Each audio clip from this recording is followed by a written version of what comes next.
Hello, everyone. Welcome to the stream. How's it going? I am Brea Thorn. And if it's computer talk you want, you're in the right place. And if you need help with PC stuff, you're in the right place. If you're looking for I don't know, romance advice, probably not the right place. Cooking tips, I've made a nice grilled cheese now and then. Probably not the right place. Computer stuff, right place. I just wanted to clear that up before we moved on. So we can be, well, we're on the same page. All right. What's up, Sailor X and Shader Tot? How's it going over there in YouTube chat? Deathly Nightshade, woo, here at the start. Glad to have you here. Hyperbop, what's going on? Welcome. Easy Jake Oven, good evening to you as well. Good evening, Deathly Nightshade. Crash, welcome. Happy to have you here. Triple B, happy to see you, bud. Bears Beats and Battlestar. Damn it, I came here for those cooking tips, man.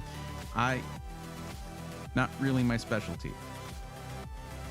I mean, I like when I go into the kitchen with intention, I can make some pretty good stuff, but like, I'm not gonna be like, I'm not the expert for sure. I listen to the experts. That's what I do. Leighton B, welcome. How's it going? So, just want to talk about one thing real quick before we get into this. Apparently, this happened a few months ago, also. But I went in to get my chronic fatigue syndrome medication. I was supposed to get that yesterday, actually, and today. And apparently there's a shortage here. So still nothing. And I am basically very, very tired. I'm on a lot of caffeine right now, and that helps. But it's really, it does not feel the same. I don't feel normal, which is what my medication is supposed to do. It's supposed to make me feel more normal, like more productive and all that stuff. And I just ain't feeling that. But we're gonna get through this together.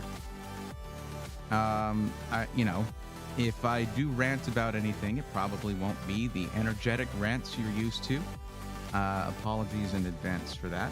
But, I appreciate y'all being here anyway. I'll try to be as energetic as I can.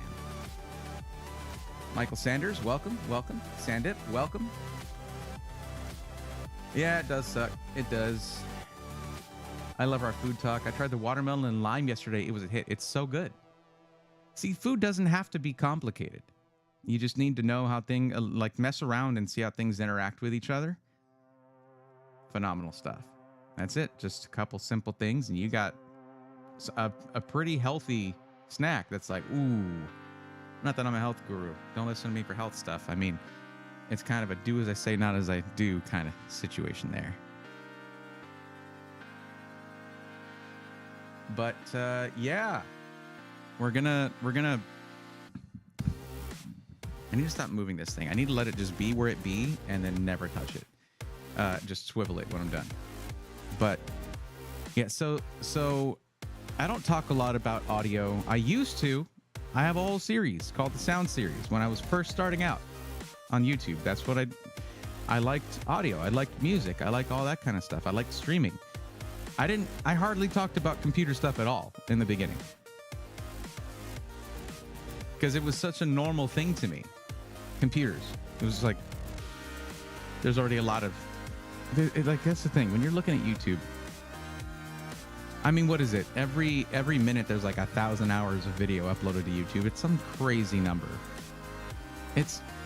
But then again, there are like millions, if not, well, I don't know, hundreds of millions of people watching YouTube every minute. So I guess that evens out.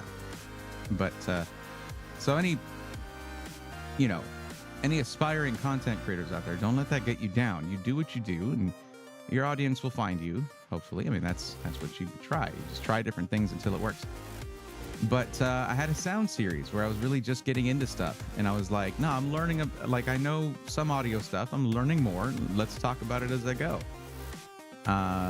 And I had just hit affiliate on Twitch, so I was like, let's talk about that stuff, But let's take a look at the list real quick. Let's see where we're at. So last time we were...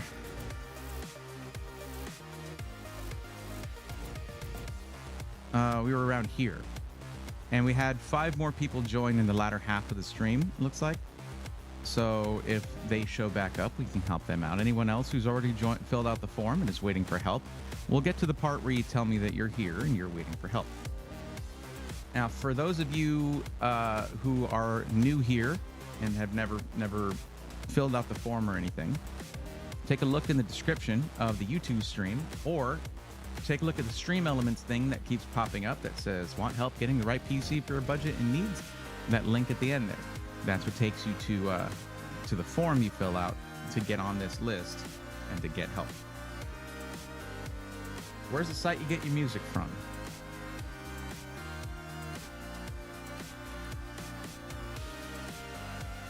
Well, I just put here. That should do it. There you go. That's the one. There is one song, I think, in this whole thing that isn't... No, it is. It's all backing track. That's what I'm rocking during this. Man, I love audio stuff. I wish community loudspeakers were still around. So if you're talking about like PA stuff, that I didn't get too much into. But home production, I did some of that, like amateur music production. I've played a couple tracks from that on stream now and then. That's always kind of fun. But more, it was having to do with like what kind of microphones are out there if you want to stream. And I was going to talk about, like, I was actually going to mention that when I was bringing that up. I was going to talk about this right here. This is probably my favorite microphone. This is my Shure Super 55 super cardioid dynamic microphone. And those two things I just said at the end there, super cardioid and dynamic, tell you how the thing works. It gives you the nature of what the microphone is, how it interprets sound around it, how it receives sound, how it gets its signal. So if it's a dynamic microphone, it does not need phantom power. It doesn't need anything like that. It just plugs in. They're generally pretty quiet, so you have to have something that can drive it. And this is basically like, Shure makes the SM7B and now the SM7DB, the most popular streaming microphone there is. They make that one. They also make this one. I've been using Shure microphones for a long time. SM58, KSM32, microphones like that. SM58, if you've ever done karaoke, you've probably sung on an SM58. It is an industry standard microphone. It's awesome. But anyway, the super cardioid pattern, it basically has a very narrow, it's not a cone, it's more like kind of a heart shape, but it's very narrow, and it's right at the front of it. If I go to the side, you can't really hear me very well, even though I'm right next to the mic, and it's off. This is called off-axis rejection. I'm on axis right now, and now I'm off axis. So that's off-axis rejection. And then the fact that it's dynamic means that it's not going to pick up a lot of room sound, which is great. Like I don't have this room actually acoustically treated like at all. So I kind of need that. Anyway, why did I start talking about this stuff? Anyway, I don't know. I guess because I was moving the microphone around. But I have a whole video about, dynamic versus, about microphones. I have a whole video about microphones, talking about the different types. My dad was a pro audio rep growing up. Oh, that's sick. That's super cool. I miss Radio Shack. They had good audio stuff. I miss Radio Shack just because of all the little knickknacks, all the drawers full of switches and all kinds of things. Now it's all on Amazon. Speaking of PC Talk, I found a pre-built. Okay, Chater Tot, as I mentioned, you need to fill out the form, please. It's in the description. I did go over that. You can't say that I didn't. That if you're looking to get on the list to get help, you click on the description, click on the link in the description, and fill out that form. I will not help until you have provided me with the information I need to actually help you effectively. That's the thing about it, is whatever answer works for somebody else might not work for you.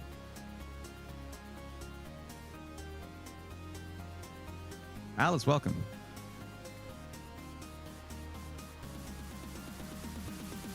I'm always happy to have y'all here. So what size is the monitor? That's 32 inch. That's a 32 inch monitor.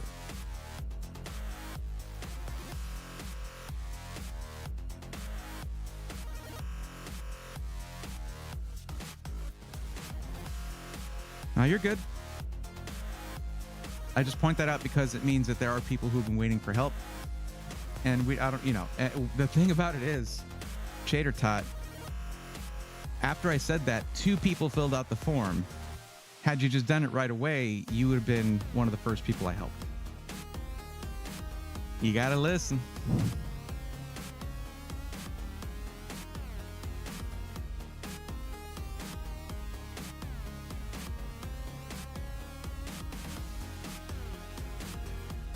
It blows my mind that people will watch streams on YouTube and not change their name, because it has your full name in there. And the last 2 people who, and it's not everybody, not many people do this, but I do see a decent amount of it. So the last 2 people that joined, you just have your full names in there. One's in the United Kingdom. That is interesting. That is interesting.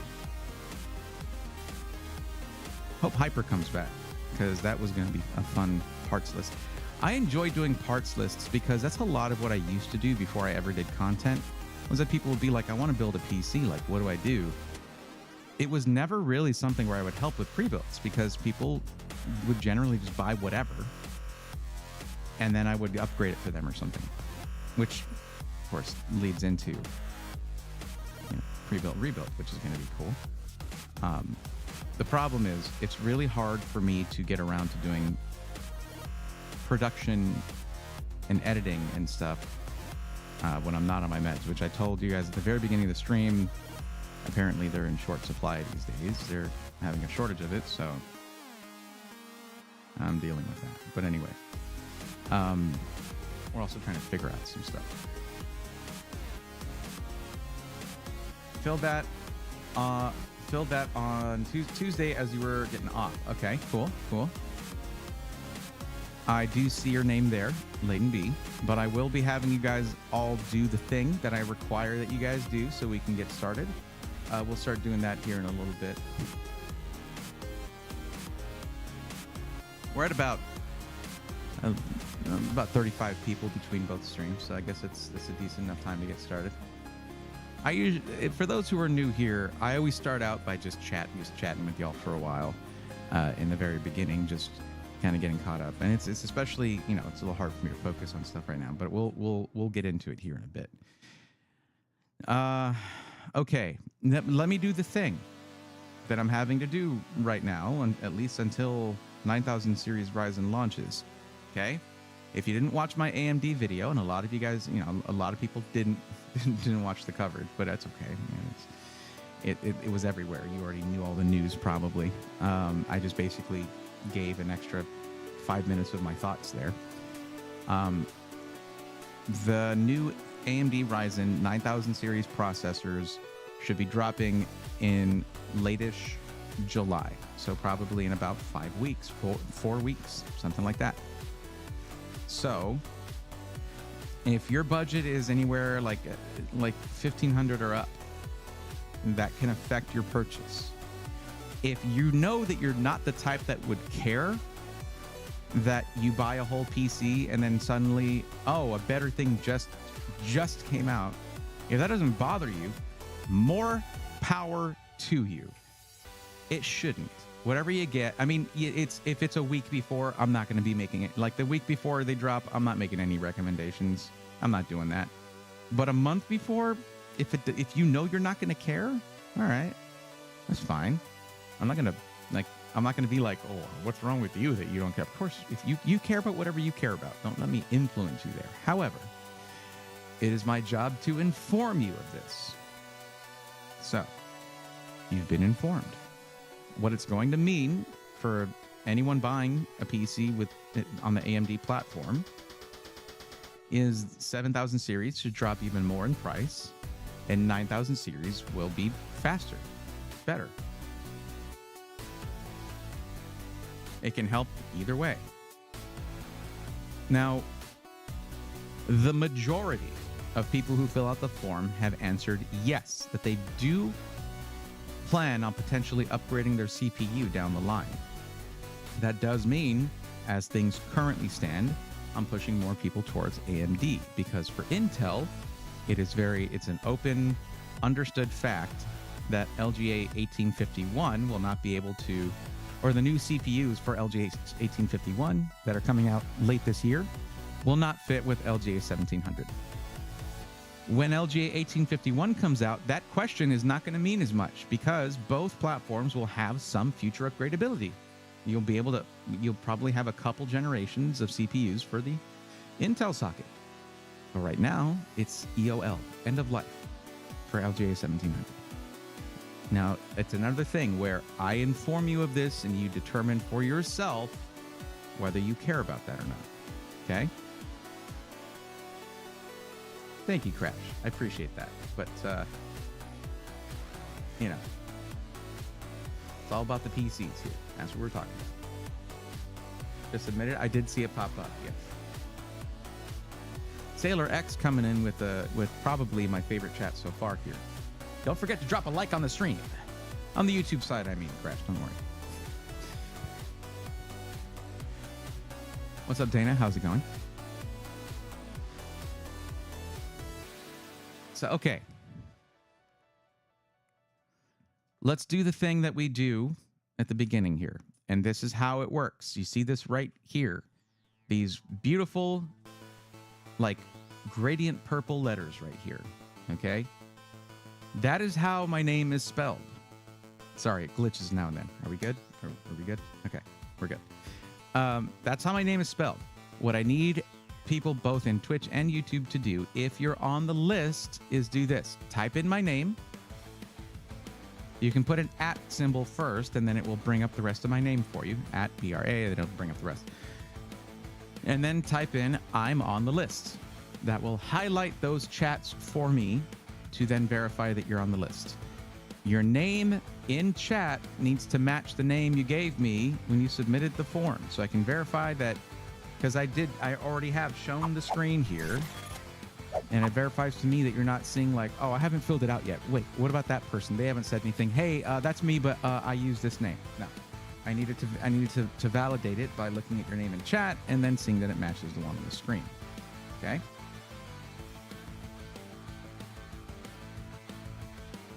So yeah, type out my name. Use an @ symbol if it helps. And just type I'm on the list. So I can go through, start highlighting people that are here, and we can get started.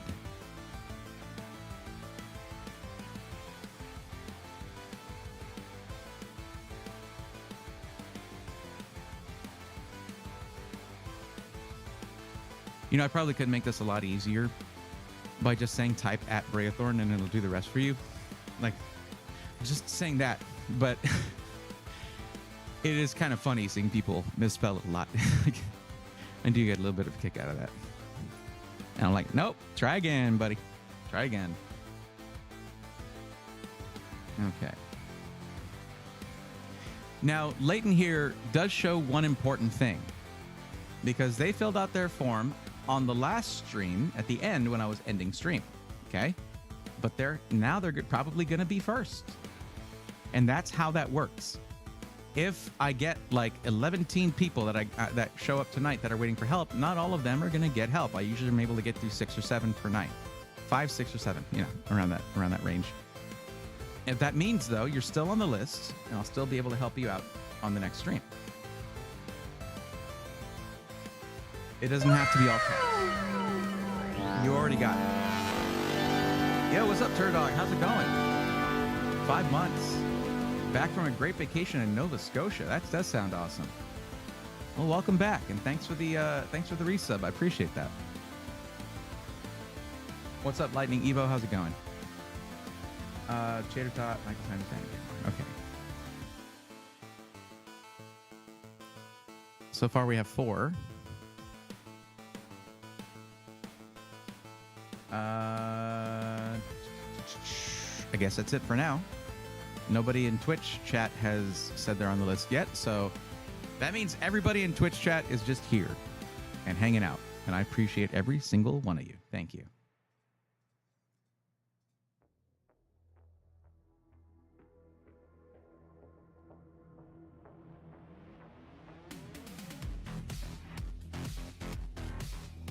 I used to do a thing where I would call out all of the lurkers and thank them,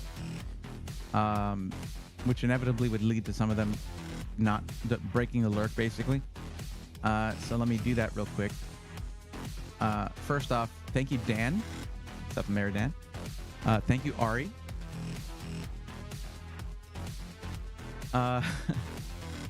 And thank you to Humanity. I finally gave in. I'm not sure about some of the other ones. Some of these can be like some of the Twitch things or whatever that show up anyway, but yeah. No worries, break. 10-day vacation, Nova Scotia. Did a ton of driving, over 2,000 kilometers. That's crazy. Thank you for converting that for me. Hangout is just as good, can be just as informative. I absolutely agree. What's up, Mike? 992. Welcome. Going good. Whose build is right now? The first one is going to be Latent B. So before I go on, before I continue, I am going to verify with each of you that you're aware that new stuff, new AMD CPUs are coming out next month and that you want to proceed anyway, okay? If you want to wait, you stay on the list, you come back after they come out, and we do a build. It could be for 7000 series Ryzen or 9000 series. Either one way you save money, the other way you get better performance.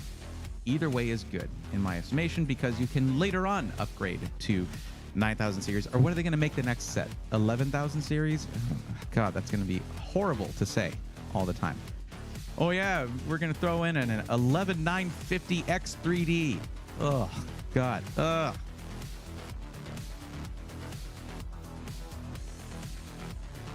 Looking at getting a new wireless headset, but I'm going to wait. You know, the one I've always wanted has been the Arctis Nova Pro wireless from SteelSeries because of that base station and the fact that you can get pretty much lag-free monitoring when you're using your microphone into an audio setup. But I've just never jumped on it, even when the new version came out. Never did it. I was happy to hang out, right? Happy to have you hang out. 1100.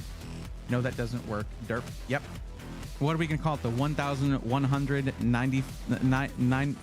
What is it? 1,000. No, 11,000.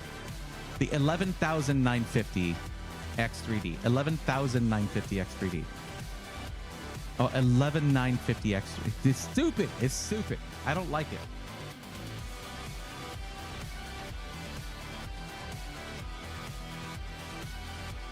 Sorry, but I meant to put parts list on my form. That's okay, I can fix that.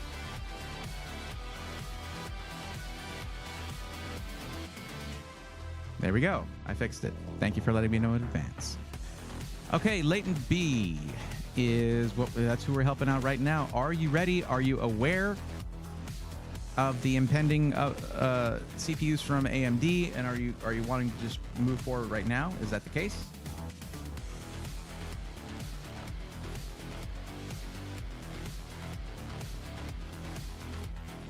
Pretty sure it would just be 11,950 X3D, not 11,9950 X3D.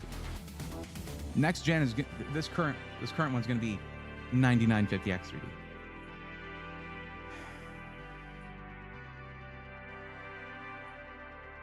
Well aware, and you're good to go. All right, cool. So you're looking for something to arrive within 2 weeks after purchasing. This is for gaming and streaming. You want it in white. Now, what's your actual maximum budget? Because we have it showing 1,500, but as y'all know, when you go to do your budgets, it is in increments of $500, which is not very specific. Leave some room between that 1,500 and 2,000 range. Where are you around here? Or if you're right at 1,500, that's totally fine.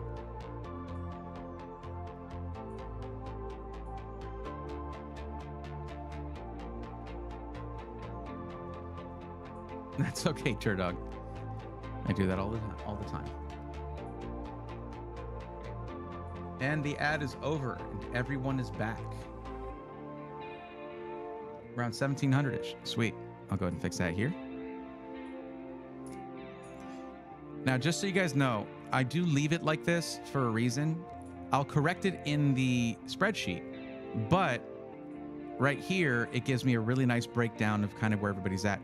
And would you believe it, almost 50% of people are between $1,500 to $2,000. Like, that's the lion's share of people's budgets. So you'll see a lot, you should see a lot of good options around that price point because of that. If companies are paying attention anyway. Gaming and streaming, 1440p in white. You're not interested in upgrading your CPU over time. So let me ask you this. Well, looking at the gaming and streaming thing, are you angling for something like a like an Intel CPU? Would you prefer AMD? When you say no to upgrading your CPU over time, then it doesn't really matter which one you choose. If you go with Intel, you get more cores, which can help with streaming. Generally more cores for the same price point. But AMD is going to be better for gaming right now with their X3D chips. And if you're just streaming and not doing video editing or anything like that, I can definitely recommend something like a 7800X3D. But at a lot of SIs, like that's going to be, it's not as deeply discounted as like at a Micro Center. So you would be sacrificing from your GPU in order to do that, and you're looking for 1440p. That was a big info dump. Sorry about that. Let me fix this.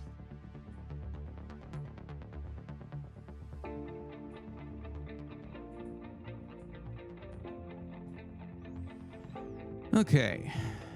Let's say for this one, I'm thinking, because it's for streaming, I'd like to put in a good motherboard there.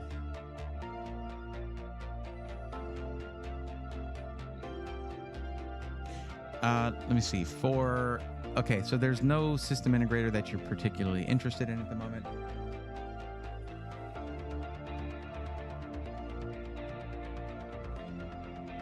Well, hey, if you give me a number, that's the number. I don't look at ish, maybe, perhaps, whatever number you give me, that's the number I'm going with. You want to go Intel? Okay, sure. No problem. So let's see what we can do. I would say maybe we'll go with, maybe we'll look at SkyTech here to get you the most for your dollar on that. Maybe we'll go SkyTech or iBuyPower, one of the two. Both have great reputations within the community for support, and because they're higher volume sellers, you'll get good price to performance. The downside of just using one of these is that you're not going to get a motherboard with a lot of I/O. You're not going to get a motherboard with a lot of USB ports on the back. You would have to do something like, basically, it's plug and play. It is super easy to do. But you got to go in there and put in like a PCIe add-in card with more USB ports or something like that. This is a low-profile one, but they have full-sized ones, of course, that are going to offer more USB. If you find that you don't have enough USB with the system you get, if you get something like this, you get it faster, but there's less customization here. There's no customization here. So let's go here, and we're going to choose Intel, and then we'll go in. I need to sort by price low to high, actually, first. Let's just stop this, reload it.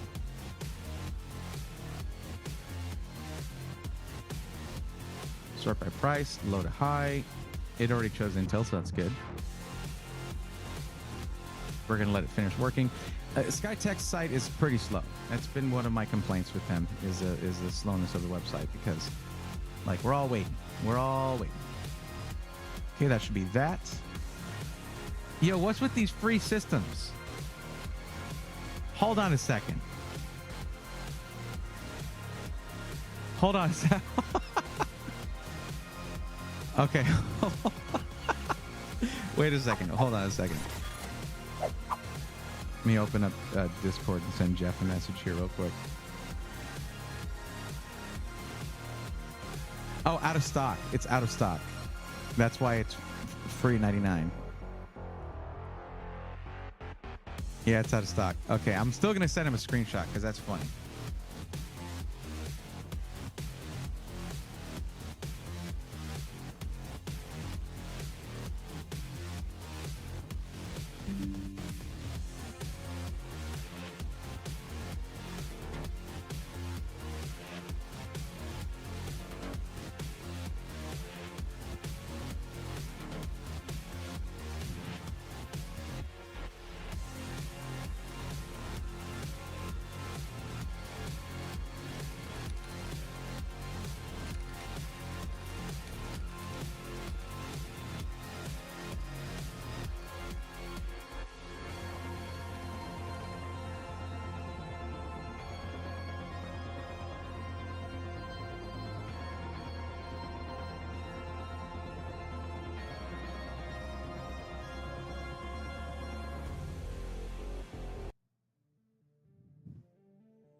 Okay, let's get back to it. So after we choose pricing by low to high and we choose Intel, then we go here and we put in our budget range. We can go a little bit higher than 1700 because of my coupon code, but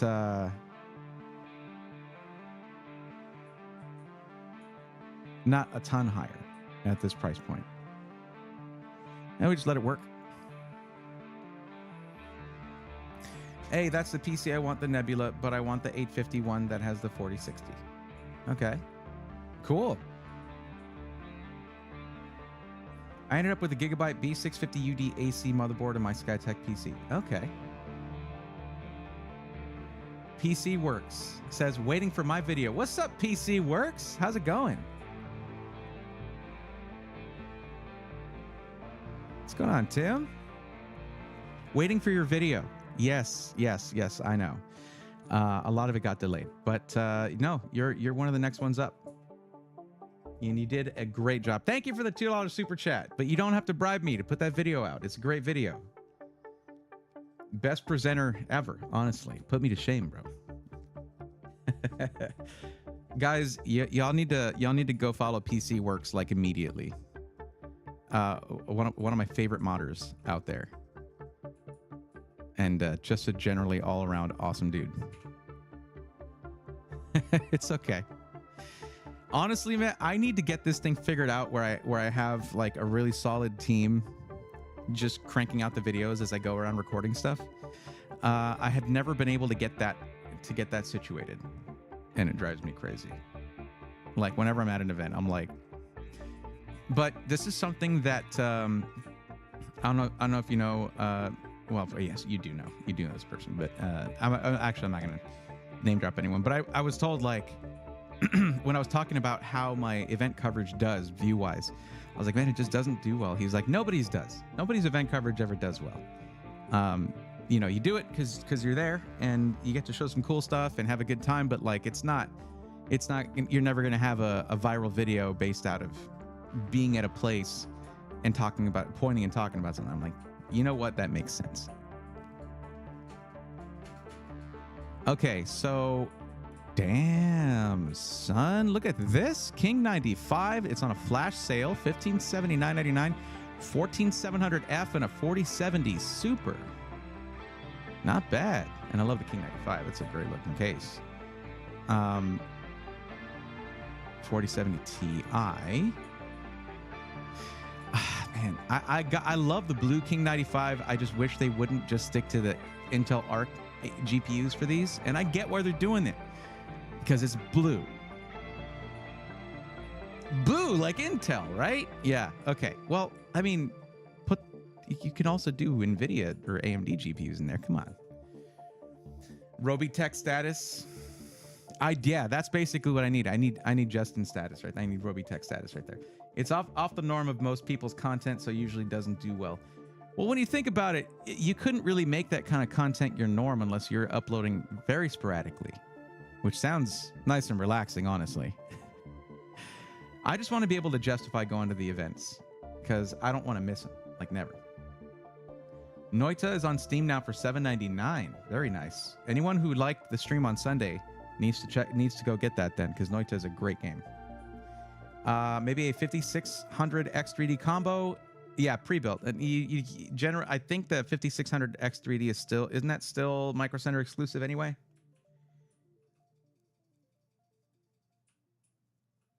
Some of these I don't know if I could build them for cheaper. Yeah, well, if you're seeing something that's a clearance or something like that, nah. When you get to high volume sellers like Skytech and iBuyPower, that's when it becomes a more tricky proposition to try and beat their pricing by doing it yourself. Here's another system. You wanted it in white. See, this one's not in white. Like, that was the downside. It's why I passed it up. But if you do want your system in white and you want a nice thermal take case, right, Tim? Those thermal take cases are pretty nice, right? The Skytech shipped to the UK. You're probably going to lose any value from buying it from Skytech if you pay the shipping to get it to the UK. And that's if they do it. But there are some options in the UK where you won't be paying that, and you should go that route. Here's that same setup though: 14700F and a 4070 Super. Here's a 14400F and 4070 Super for not a lot more, for a little bit more, but it's way fewer cores. 14700K and a 4070, but that's not in white. I'm gonna say that this is the winner right here. Now, 14700F, not going to be the hottest Intel CPU, right? Because you don't have the case, you can't overclock it, but that's probably for the best. Considering all this stuff, I'm going to say this real quick. It's still a good idea, I think, to avoid i9s, both the 13900K, KS, 14900K, and KS. Because Intel was like, hey, we figured out the answer. And then they were like, but we didn't. Okay. What do you mean? What do you mean? What does that mean? That didn't work because I had my chat outside the... Let me see if I can fix this without screwing everything up. Yeah, that kind of fixed it. And then when I do this... All right, it works. Yay. The prices at Skytech are really getting competitive. Man, they've just been competitive. Always low, absolutely. Honestly, so check this out, Tim. And I was talking about this a lot last stream. For those of you who are tired of it, I'm sorry, but I'm excited, all right? So I went to PC World on my way back, and I was like on the Full Nerd, and then we did a video, and that was cool. But so I stopped in San Francisco on the way back. But they had this just sitting around, okay? This is the 2920X. 2920X. Unopened. So that's kind of like, oh, really? The 12 core? Yes, the 12 core. Because for something like a streaming and capture system, you don't need more than 12 cores. 64 PCIe Gen 3 lanes on this sucker. So I'm gonna this is my first Threadripper ever, basically. And I'm starting off, nice and easy. And I got the motherboard for it. But I was thinking, like, if I'm going to do streaming and capture system, what would be sick would be to have a wall-mounted PC. I'd love to do that and just have it out of the way permanently in that spot, have all my HDMIs, because I'm going to do multiple camera angles, things like that, have it all running to that. Boom. The downside to a wall-mounted PC is that you don't really have as many options for storage and things like that. So I'm like, I do want to have it be network storage too. It's got, like, this motherboard has U.2, and it's like, but no, I'm excited.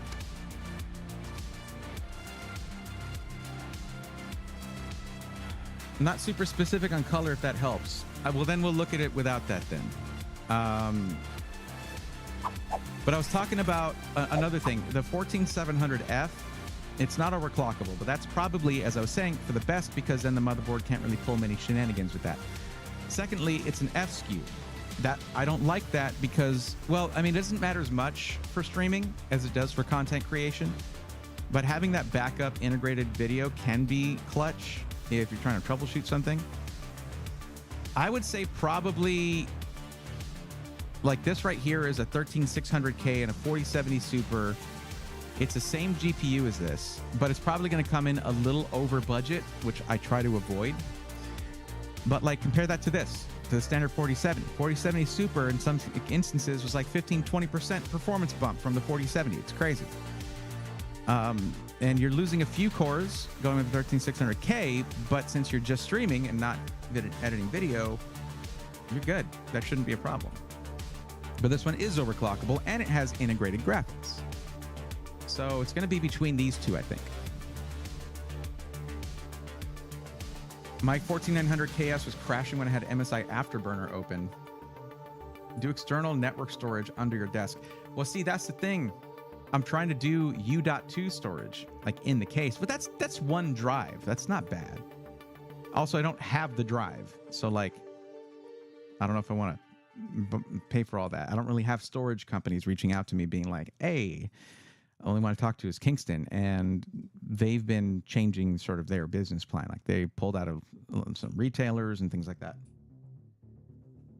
They don't skimp out on AMD GPUs either. Lightning Evo, they want to stream. So that's exactly what I'm going to do. And it's not AMD's fault this time because they have AV1. But like, I've said this before, was a genius and jerk move from NVIDIA, but going to Twitch and being like, hey, we want to work with you directly on your AV1 implementation. Let's do all of it on the client side. Isn't that going to save you so much money?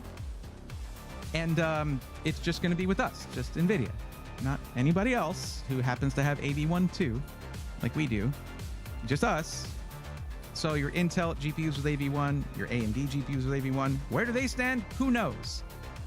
But you will have a smoother, easier experience with encoding your streams with NVIDIA, and they kept it that way. And it's so aggravating to me. So aggravating. Like, whatever, I guess. It has to be NVIDIA then. Can we talk about Deep Cool? I've been intentionally not doing that until we get more news. And when I say getting news, I'm talking about directly from them, like from the people we know there, you know? Because it's been talked about, and it sucks to see because people that I respect a lot have been sensationalizing it a little bit, and people that I know and like are probably going to be losing their jobs. It sucks. I have also all this Deep Cool stuff. Like for that Threadripper build, I was thinking about using the Morpheus because it's an awesome case and it's huge and I can actually utilize everything in it. Now I can't really do that because I wanted to build it on stream and hype it up and all this stuff. AMD needs to get some streamer deals. The problem is there's no bigger deal than working directly with Twitch.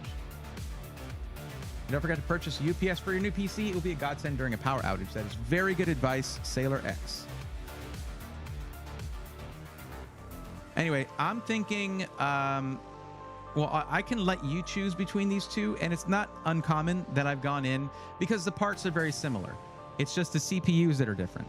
The difference between 13th and 14th gen Intel is like, even they called it a refresh. Like they were clear about what it was. But you get more cores with the 14700F. But you're going to get better. You're going to get slightly better gaming performance out of a 13600K, depending on how the motherboard is set up, the BIOS and everything. I would personally put you on this one. It's I think a more well-rounded PC. So that's the Omega 2. Let me bring this one up here. Let's just look at the other minutia here. Okay, so comparing them, both have 32 gigs DDR5, right? Right? No. This has 16 gigs of DDR5. Probably knowing Skytech, it's still dual channel. Okay, that just wrote this one off, and it's the reason that this one has. Well, no, it's like 1 terabyte NVMe, 2 terabyte NVMe Gen 4. This is why we look at the details, my friends. This is why we look at the details. Yo, this is a better system for less money. That originally cost more money.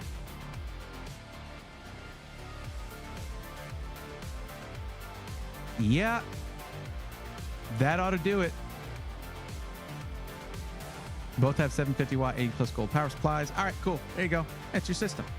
Let me get you a link for that.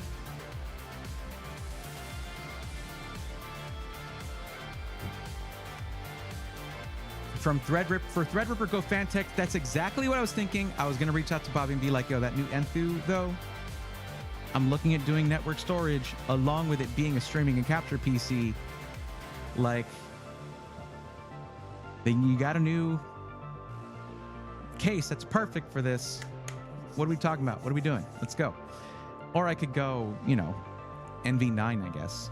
But it's less in keeping with what I'm trying to do with the system, I guess you could say. Like, it's not meant to be a showcase piece. It's meant to be a workhorse. Okay, I was giving you the link for this.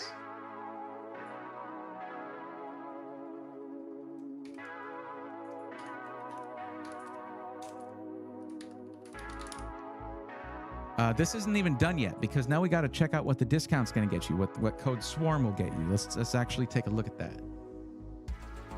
But I do have the link here. It's right there. Yeah, the new Enthu is perfect. It really is. Like, they made some really nice changes on that. I gotta say though, okay, Tim, I have to ask your opinion on this. I don't want to get too much into other companies when I knew you were there on Thermal Takes Time and all that, which, like, I respect that, you know. But what do you think about the new Evolve X2? I could picture you seeing that case and then, like, the ideas already start going off, right? What did you think about it? Let's see. Where are we at? Cart. Let me take out this nebula here. So Code Swarm is going to give you... It's not going to be a huge discount because it scales with the price of the system. But $51.60 off right there just for putting in SWARM as your code. Takes it down to $16.68.39. Shipping is free. All you got to worry about is taxes. There you go. There's your system. Off to a strong start for the beginning of the stream, if I do say so myself. Yeah, it's funny. I saw the storage option. I saw the RAM. I was like, yeah, that one, that other system, nah, you're not doing that one. You ain't getting that one.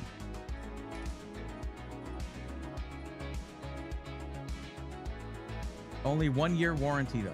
That is true. But that's why you're getting so much for the price.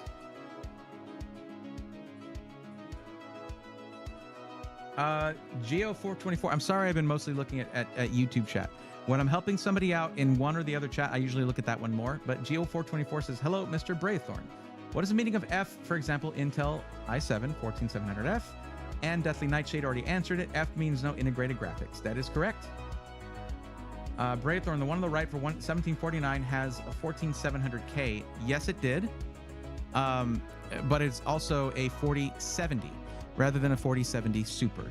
If they were doing things like video editing, 100%, I would be like, yeah, go 14700K and make the sacrifice. I did mention this one. I actually did mention it.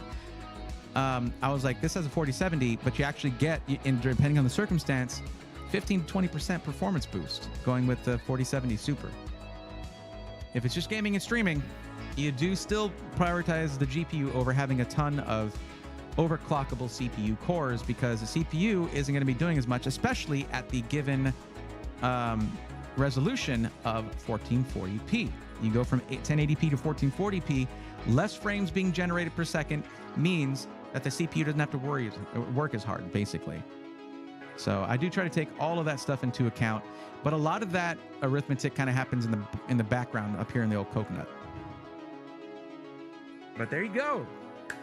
And don't forget this, though, right here. UPS is an uninterruptible power supply. It's a battery backup, basically. It has a surge protector in there. It conditions the power, usually. And it also has a battery in there for when your power goes out. It doesn't mean you get to keep gaming. It means you get to shut down your system properly, then unplug it and all that stuff.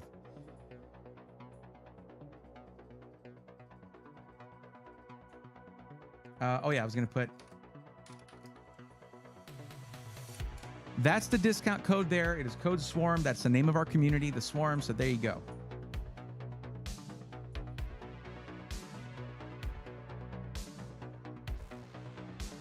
Well, see, that's the thing, Deathly Nightshade. For a lot of these, you're just going to RMA it. And here's the thing about Skytech. Though, yes, you do have just the 1-year warranty by default.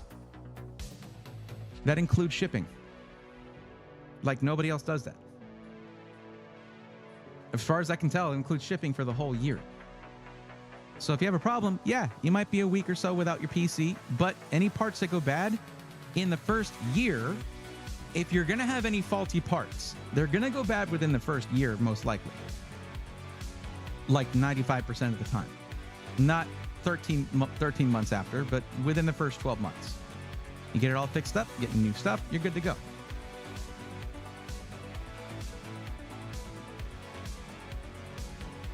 Michael, you got it? No problem. I will go ahead and do that. Come on by on Tuesday. We'll get you taken care of. And there you go. Simple as that. Thank you for letting me know, because that way I'm not here calling your name for like 5 minutes. Okay.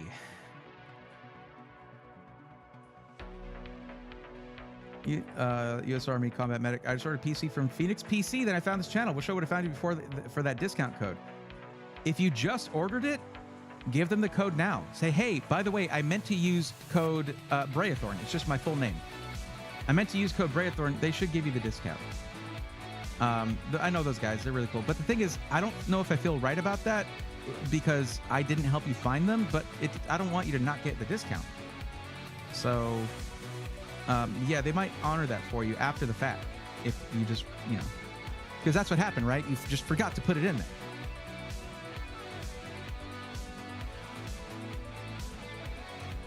No problem, Michael. Absolutely. And I hope the storm blows over for you, and, you don't lose power for too long or anything, or at all. I mean, that's the hope. Evolve X2 looks like a modern apartment building in Asia. It kind of does. Oh, I see. Deathly Nightshade was just responding to Geo424 about whether it's good or bad to have onboard graphics.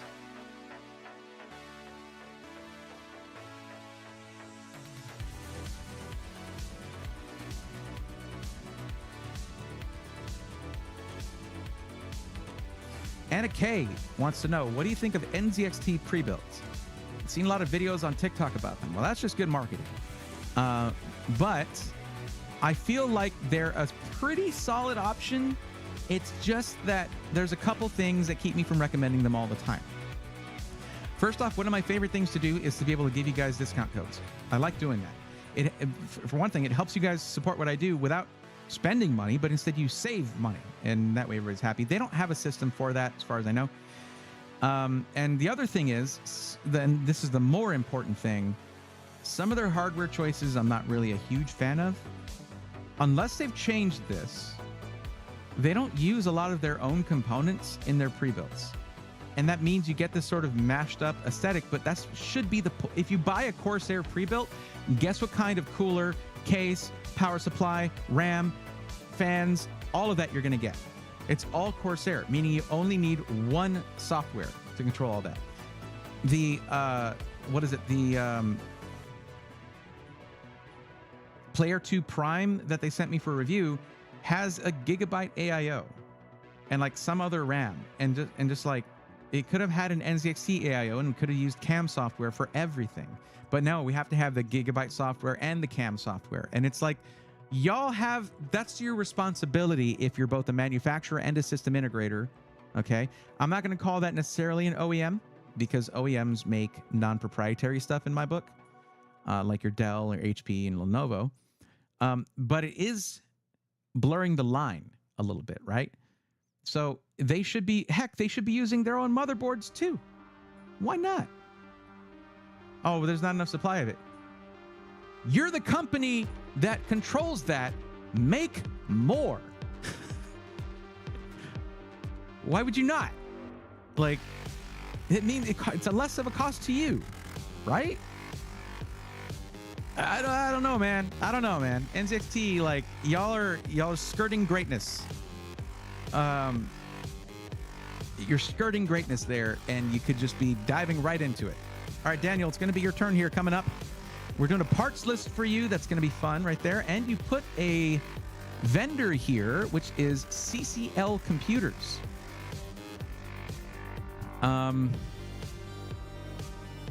That's going to be computer lovers, computers. That's probably what that means. So CCL Computers. Now I have to ask you, as it states in the form here, I asked for your budget in US dollars. Is that what you gave me, or is this in pounds sterling or whatever the heck? What do we got? Watch our videos because I know enough to be dangerous, but not enough to DIY it. I way overbuilt it, but I want it to be as future-proof as I could make it on my budget. You're right about knowing enough to be dangerous, because you're throwing around that future-proofing term. I've never liked that term. There is no such thing, but you can build with future upgrades in mind, is how I would word it. But I mean, that's a lot. That doesn't roll off the tongue enough, I guess. Not quite as much. What's up, Angry Beaver? Welcome, buddy. How are you? I got an NZXT build one time, and it showed up with a blown GPU and a motherboard, but they did fully refund me within 2 weeks. See, that's the thing. Every company can have issues. Every system integrator, every OEM, they can all have issues. It's how they handle those issues that makes it a good company. And to me, that sounds like they did a pretty good job right there. That, to me, is what really matters. No one's got a perfectly clean slate. In fact, there are acceptable and unacceptable levels of failure rates, which is a real thing. Doing well, Bray. How are you? I'm good. I'm okay. I'm tired, but I'm maintaining. Yeah, that's converted to US dollar, 1,800, which is approximately 2250. Okay. Thank you for being specific. I appreciate that. So let's check out this site you're talking about.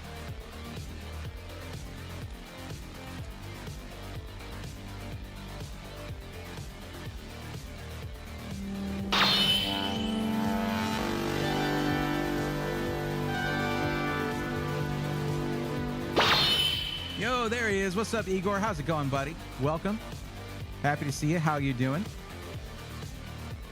Thank you for the 2 gifted subs. I always catch myself before I say "as always," because you know that there can and should be a day where you show up and you don't feel like you have to do that. I don't want you to feel like you have to, but I do always appreciate the support. Welcome, my friend. How are you? So this is CCL. And we're going to go ahead and see. Well, I want to see if they have like a list kind of option where we can do a build list. Build a custom PC.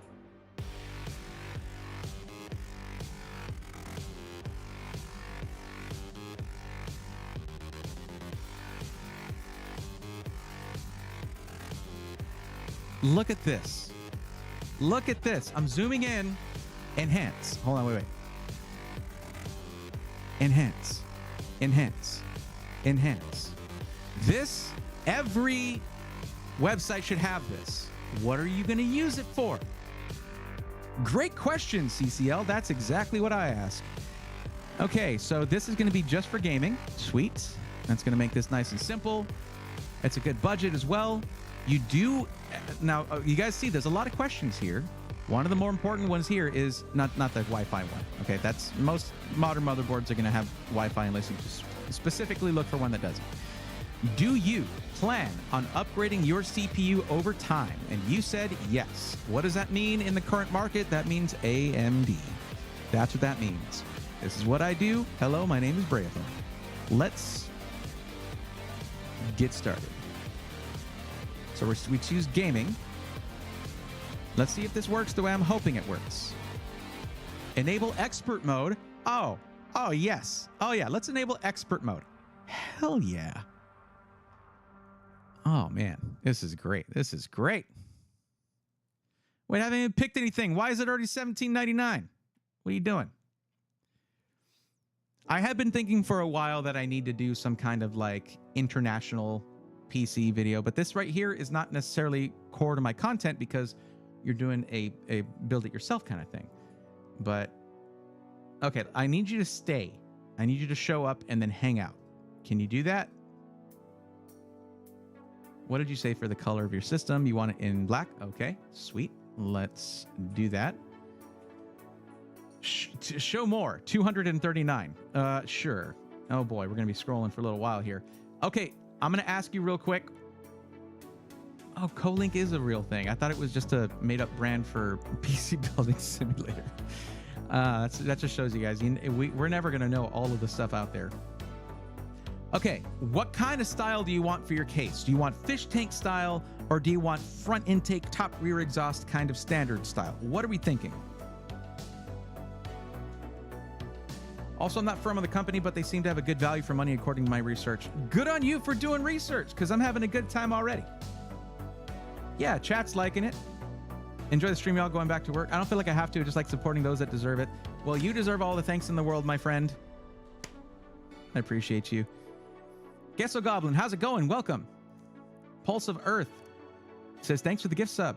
You see, Igor, you pulled Pulse of Earth out of lurking there, and I appreciate you for that. And Pulse of Earth, thank you for the lurk.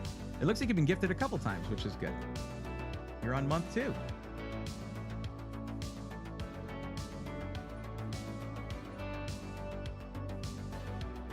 All right, you thinking whatever has the best airflow? Okay.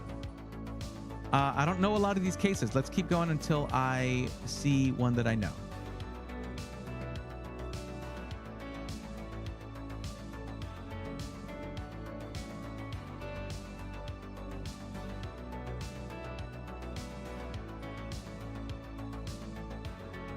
This looks like a copycat of the front panel of the Fractal Torrent. However, instead of 2 180mm fans, it comes with 3 120s, which takes away from the Torrent and the way that it worked. Okay, let's keep going again until I see something that I know.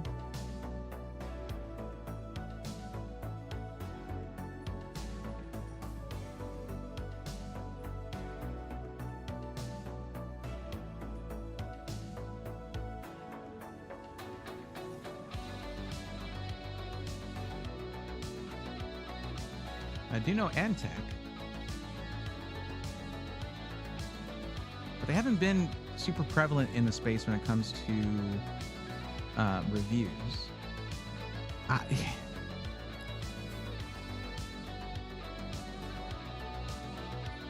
This just means I need to watch Leo more.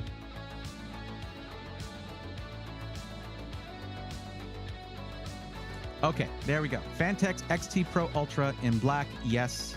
Yes, yes, yes. Okay, cool. Thanks for the extra. Okay, there we go. I was like, where's my extra info? This is just straight up mesh on the front, 4 included ARGB fans, and it is Fantex quality right there, but in a budget case. I like it. Let's make sure we have the support that we need. Top supports 2 140s, 3 120s, probably a 360. So, okay. Add to build. This is just straight up airflow. Like, that's all you need. Oh my God. Okay, okay. Let me collapse this list, please. Okay, I can't collapse the list. Once you have expanded the list, there's apparently no collapsing it. Neat. That. Oh, you wanted to look at all the cases? How about you do that forever? Okay, cool. All right, let's keep going. We are getting into some really nice cases here, but honestly, you don't need to do much more than that Fantex case right there. We can focus more on performance parts. Unless you decide, oh, hey, I actually had a case in mind. And they actually do have the Fractal Torrent. But if you do Fractal Torrent, I would probably suggest... I've built in the Fractal Torrent. There are easier cases to build in, I will say this, because it's not the typical style that you're used to. Okay, graphics, GT 1030, let's go. No, thank you. So what you're trying to do is gaming at 1440p. If it's gaming only, I have a question for you. Anton, thank you for keeping an eye on that. Appreciate that. We are, 22 viewers, though, to be exact. And what are we at on Twitch, by the way, out of curiosity? 20. Okay, so we're still about 50 people. Okay. Daniel, do you care about ray tracing?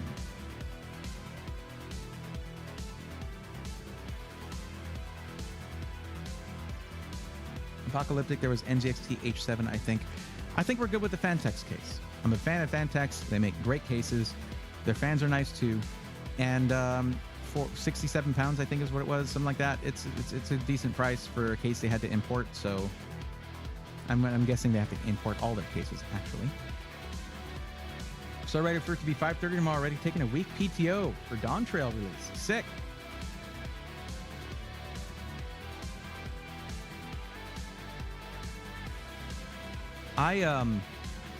That's Final Fantasy 14, right? I actually reactivated my Final Fantasy 14 because I saw C-Dog playing it, C-Dog VA playing it, and I was like, oh man, I played that game so long ago, like when it first launched. Let's try getting back into it. I got back into it, and I was like, oh yeah, I don't have the mind for MMO anymore. I don't have the attention span for MMOs anymore. I just don't. I played it like once. And also, it's better to play with people. I don't know anybody that plays it, so. I mean, I know you play it, but I mean, amongst my, the small circle of people that I've played games with, none of them really play, so. Oh, that is a cool story. That's very cool. Okay, so ray tracing is when your graphics card, when your game has the feature where it can have your graphics card basically render light in real time using real points of light, and it's very intensive, and you usually have to use AI upscaling in order to get better frame rates. If you turn that off, you'll get more frames per second. If you're telling me that your focus is on frames per second, the best performance possible, then I'm going to push you towards an AMD GPU. Better frames per second for your money. That's what you get with that. If they have them. Let's actually, I'm just kind of, okay, they do.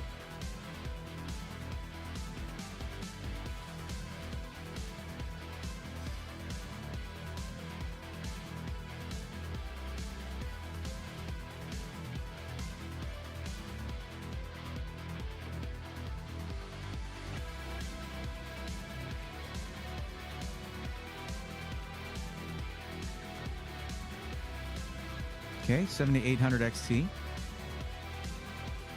Should do the trick, but do they have the 7900 GRE? They do. Okay, we're going to go with the 7900 GRE.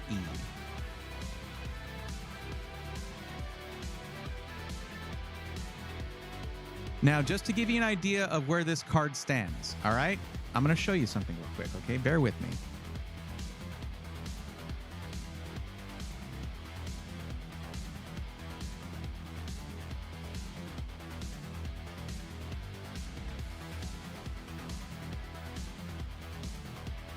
Now, this is at 1080p Ultra, okay? I'm zoomed in. I know. I'm backing it up. My bad. So this 7900 GRE is going to get better performance than a 4070 Super in rasterized performance at 1080p Ultra, okay? Now, there's 1440p Ultra. This is actually what you would be more interested in.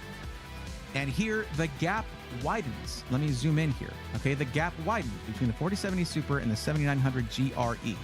So what we can do is we can go compare. But just so you know, the 7900 GRE tops the RTX 3090 Ti, a previously $2,000 GPU. Good Lord. And the 4070 Super, which is right here, is only 25 pounds more. But as you can see, this is not just equivalent, it is actually better, closer to a 4070 Ti in performance. Okay? You did call it. It's like you've been watching these streams or something. Now, if we end up having some leftover funds, we can bump it up to maybe a 7900 XT, which, as you can see, would be a really nice jump in performance, like above the 4070 Ti Super and under the 4080. Okay? But for now, I think we're good where we're at.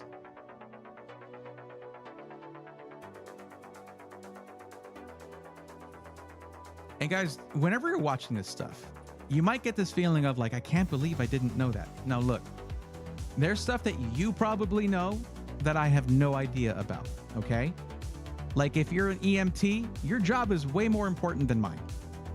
Okay? If I don't know, if you're a sous chef, I wish I knew what you know. Okay? But that's why you come here and hang out, so that you pick up this stuff. I wasn't born knowing all this stuff, and there's going to be things I miss anyway. So, like, don't even worry about it. I was like, where are the CPUs?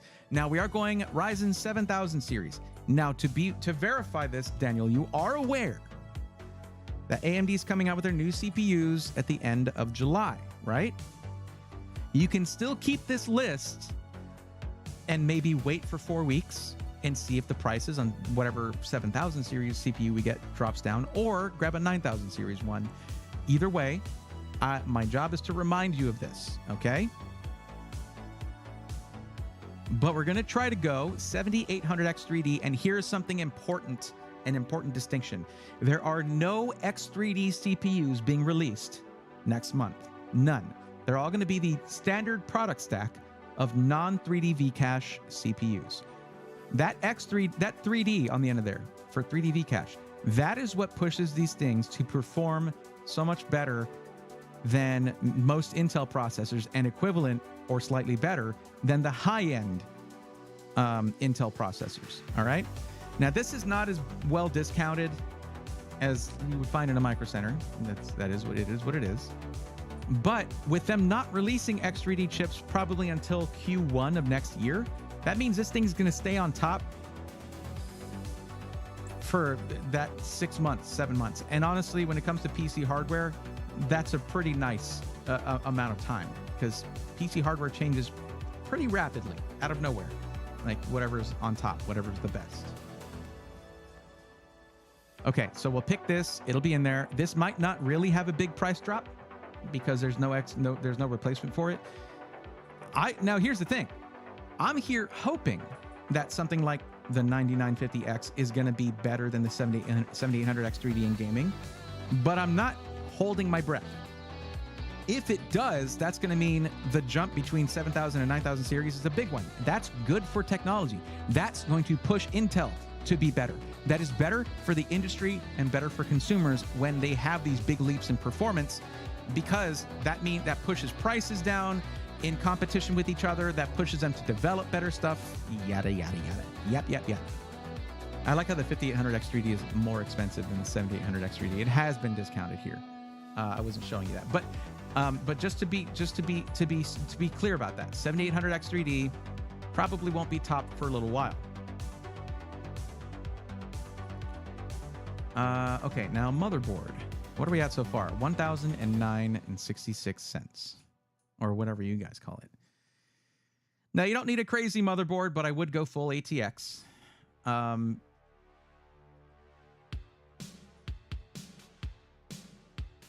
You don't need anything other than a B650. I would go with maybe the that's X670. Where's the gaming? B650. There we go. B650 Gaming X AX V2 is probably what I would go with here. Let's see how good these guys are. Are you good? You're good. Look at that. So when I'm saying that, like, you don't need more than this, it's because this already has 7 USB Type A's and 1 USB Type C. For a gaming only system, that's plenty right there. Okay, but if you said, I'm getting into streaming, then I would probably put you on something that has more USB ports than that. But I would say this is going to be fine for you. If not actually a little slight bit overkill, but really not. RAM. So we're going to want DDR5 6000. I wish there was a way to filter these. That would be super cool. Ah, there is. Okay. Nice. 32 gigs, DDR5 6000. Lexar showing up here. You don't see them on many SI sites, so that's cool. Kingston Fury Renegade, always good. Let me ask you this. How much do you care about RGB? Do you want a lot of RGB in your system? What's up, Alucard? How's it going? I'm an auto mechanic. It's all just computers anyways. True.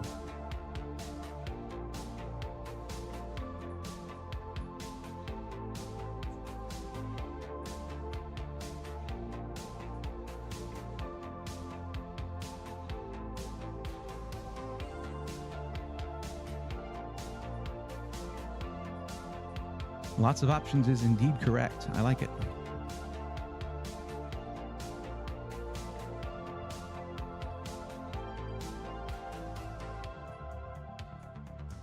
So one thing I want to note while I'm waiting. Oh, you don't care about RGB at all? Cool. Okay, that'll save you a little bit, like 4 pounds really, but still.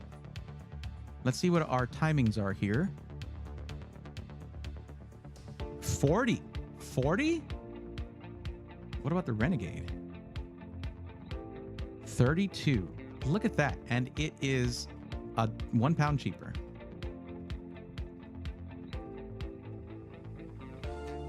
So I'd probably go with the Kingston Fury Renegade. Let's see the G-Skill Flare X5. CL30. Look at that. G-Skill coming in and showing them how it's done. All right, there you go. For 3 pounds more. All right. I feel like Gerald right now. All right, I'm done.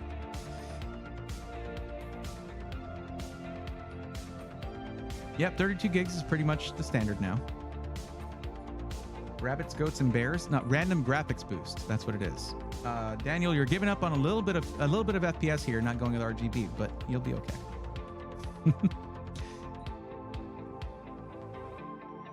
Now we're gonna go with an AIO, an all-in-one liquid cooler, and to forestall any potential questions you might have, no, there is no maintenance needed on an all-in-one liquid cooler. Here, let's just go up here. I'll go to the little search thing. This is good. This is not bad. I've seen worse.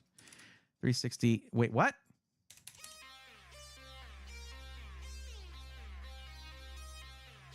Have I spoken too soon? Or is it not compatible with this case to put a 360 in there?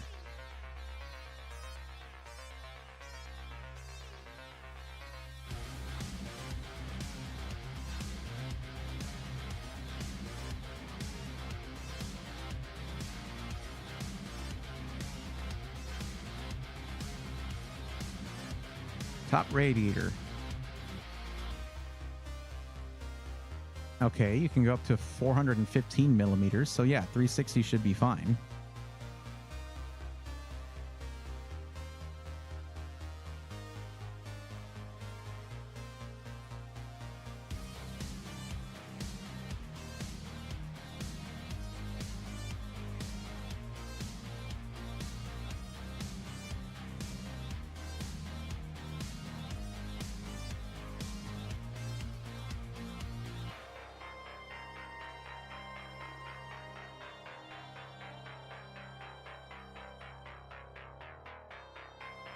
Oh yeah, that's another benefit of this case, by the way.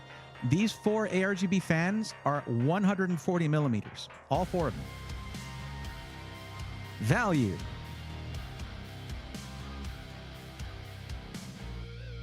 We should be good on the cooler, so what the heck?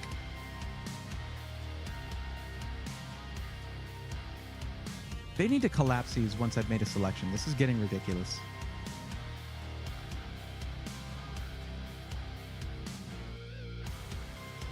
Okay, are they really not shipping any 360 millimeter AIOs? Or are they trying to say it's not compatible with this, which would be incorrect? Well, 280 millimeter should do just fine, and then you have 140 millimeter all around. Sure. And that will be sufficient for a 7800X 3D, more than enough. Now, it'd be cool if they had fan text, so all the fans would match.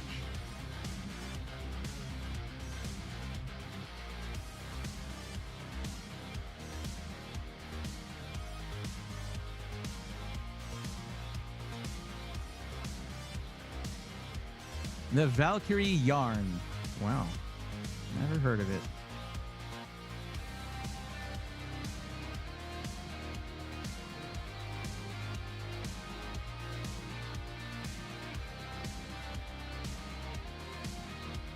Okay, we'll go thermal take.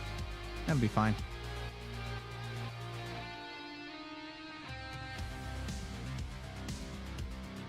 How is it not compatible?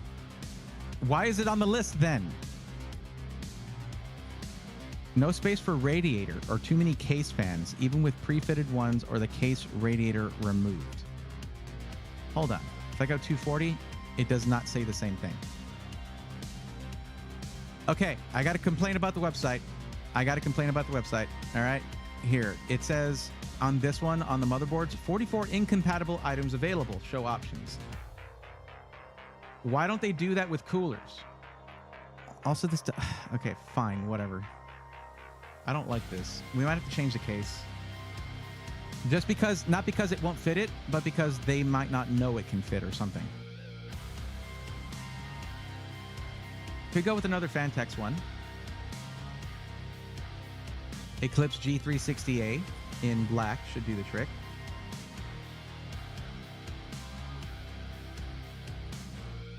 If they have it in white.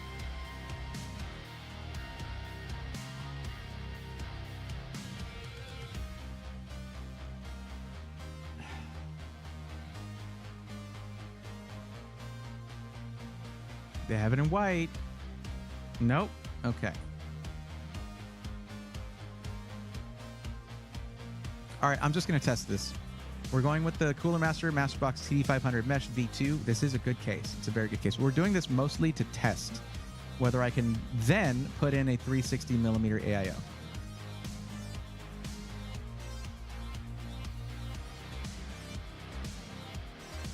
Now it says show options.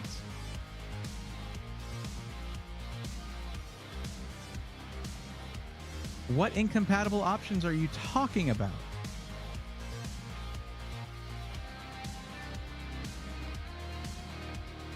PS right there and watch your Phoenix PC build where the PSU was wrong. How did that replacement go? I didn't notice an update to it.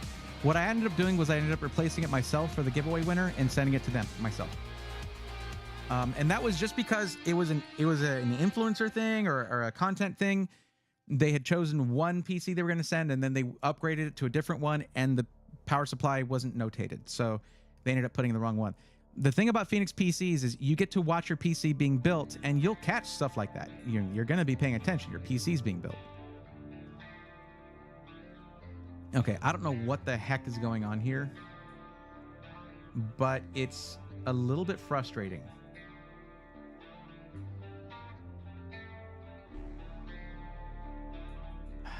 And I would, but like...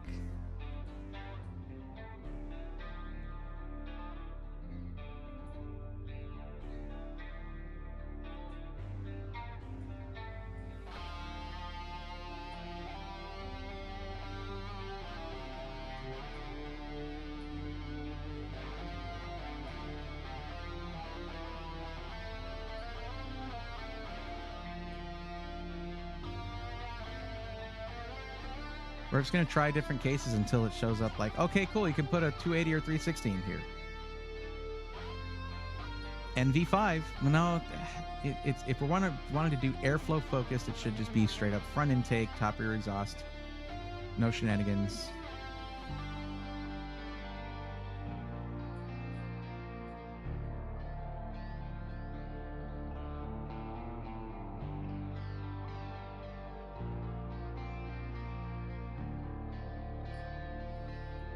You know what we can do? We can go with a fractal. It's going to be more expensive, but we have some budget here.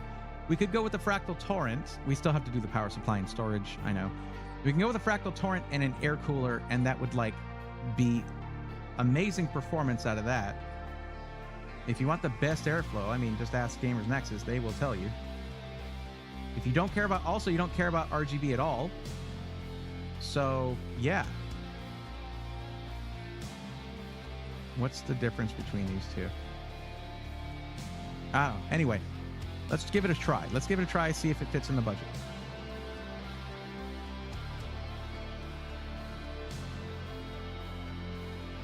And then I would pair this with a strong air cooler, and then you're going to get that whole wind tunnel effect. So here's the thing. With the deep cool thing, the sanctions are US sanctions. So in the UK, you should still be able to get support and replacements or anything and all that kind of stuff if your fans die or something like that for your cooler. So we could technically go deep cool case, deep cool cooler, and it's not going to be an issue like it would be in the US.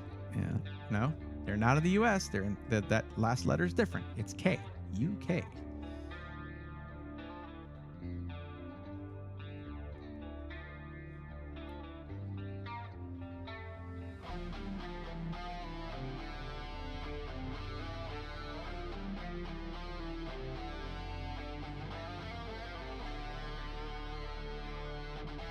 Or you could go NHD15 Chromax Black, and then your Dunyan rings, baby.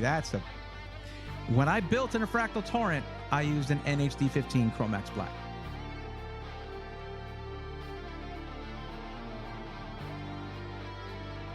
Oh, no, Daniel, I'm just kidding. I'm just kidding about the RGB. It's a joke. Random graphics boost is just a joke. Crash, what I will do is I'll do a thing where it will blend from one color to the other. If you do that with a really nice teal or cyan, it does look really good. It's good to have that variety. Let's do a fractal. You want the highest airflow possible, the best performance possible, then let's do a fractal torrent with an NHD15 Chromax Black. You cannot really beat that if you're going all air. Let's go with storage now.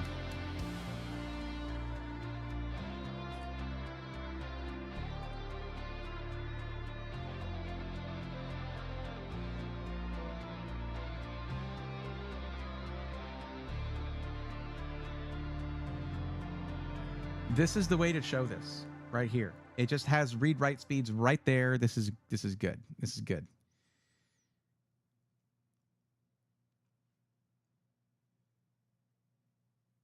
The pricing is a little steep though. Well, 173 for the Kingston Fury Renegade 2 terabyte. That is what is pretty much one of the highest performance PCIe Gen 4 drives with amazing longevity. We'll pick this one and we'll downgrade it to a slightly slower one or something like that if we don't have enough. Oh, your power supply is going to be, yeah, let's see. That is a little bit of a problem. We want to go 850 or higher. Seasonic B12 BC, that's their bronze series.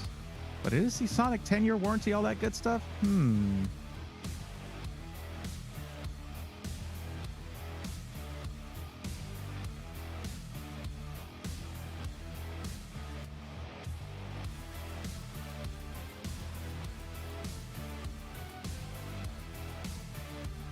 It must not be modular. That must be the reason for the price.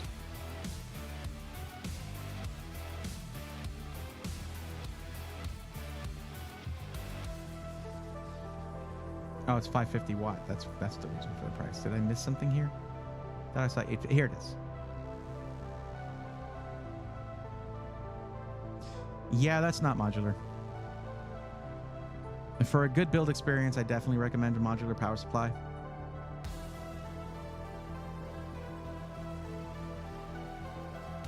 So let's go back up here and we'll put you on a slightly... Look, the really, really high speeds that you can get with your storage aren't going to really do you much good most of the time.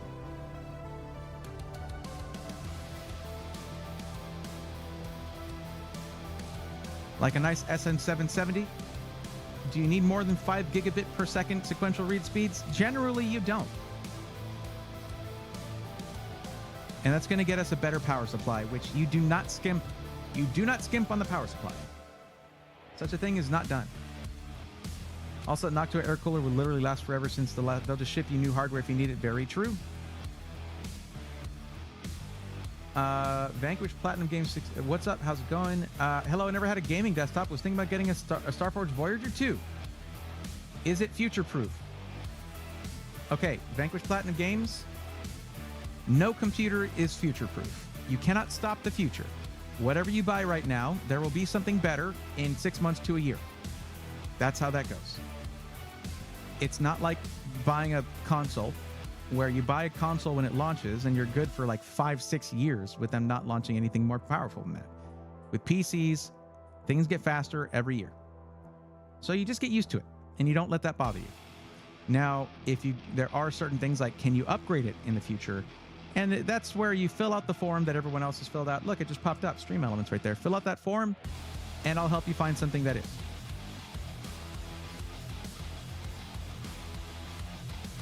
Vanquish, you must never have seen my YouTube channel. I am the pre-built guy.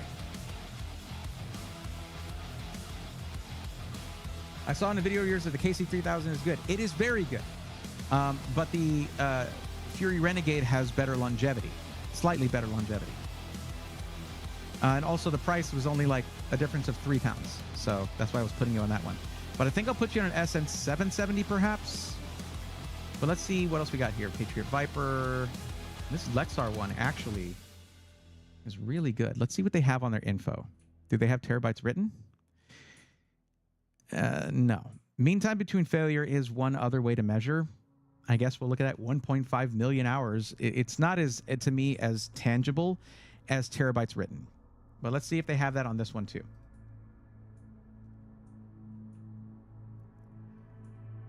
Now see on this one, they have much more information, but they don't have that one measurement. Cool, thanks. This one is up to 2 petabytes written, up to 2,000 terabytes written. We don't have that measurement for the Lexar one, but let's compare it to this SN770. Up to 2,000 terabytes written versus 1,200 terabytes written. You see the difference there? So that other drive, the Fury Renegade's gonna last a lot longer. So I have an SN580, but I don't know if I should upgrade to an SN770. I mean, they're both Gen 4, but one has onboard VRAM, the other one uses HMB, which for day-to-day use, you might not notice a difference unless you're moving a lot of big files. There's no downside to getting a higher wattage power supply than what you need. In fact, it's just going to run under its nominal spec, which helps it last longer.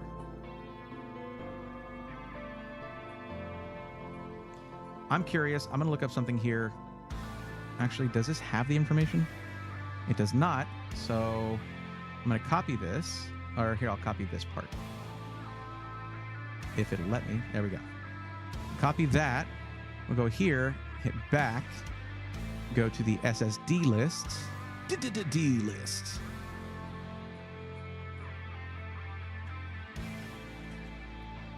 Okay, and this one does not have onboard DRAM. It is HMB. It is not even listed as to whether it's mid-range, high-end, or entry-level. Okay.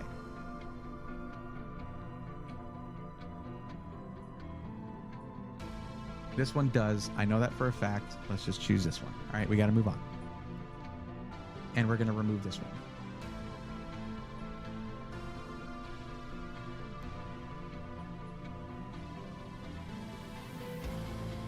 Now we have more for a power supply.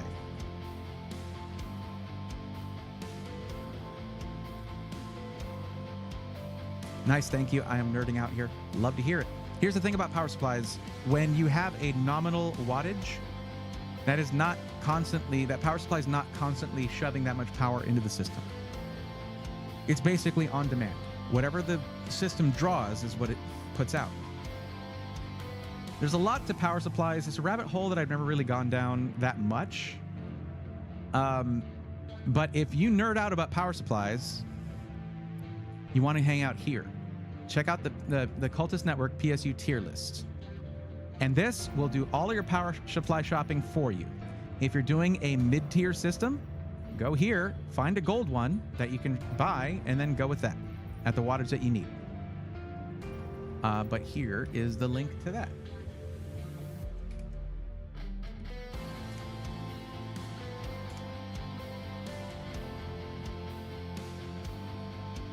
Because I can't make myself an expert in these things, I defer to the experts. 750, no. I was gonna say Tough Power GFA3, always gold rated, high end, but it's too low on the wattage. We want to go 850 or more probably, just to have. Here we go. Tough Power GFA3. Now, is this one gonna have? I don't think this one has 12 BH PWR. And we can verify that here. It does. Hell yeah, there you go. Oh, Death and Nightshade, thank you for gifting a tier 1 sub to Vanquish Platinum Games. 2 years, rip, lol, I want 4K 60. Well, join the list, get on the forum, and then I can help you out. fill out the form, and you'll be on the list for me to help you out. Okay. That is a completed build. Now, here's the thing. You can get Windows from them if you want to, or that's probably the missing item, okay? You can click no Windows, which apparently costs $1 or £1. Sure. Just install Windows yourself. And you don't even need to buy it through the... Use this list to do your shopping, basically, okay? And then what you do is... Because I don't know if they build this for you or they just give you all the parts, okay? But I don't see a build fee, so I'm pretty sure that's, whatever. Just download Windows, the Windows media creation tool, install Windows yourself, and get a key from my YouTube sponsor VIP CDK deals. Instead of spending 113 or 143 pounds, you'll spend maybe 20 bucks on an OEM key. It's OEM, so that means if you install Windows on your system, the whole system as we see it here, and then you use the OEM key, it'll be activated. If you then swap out your motherboard for some reason, or you move your hard drive, your SSD to another system, it will then deactivate that key. You'll have to put it back in the same system, then reuse that key on the same system, and it'll be like, okay, cool, we're activated. So that should do it. Now, I don't know if I can send you this list.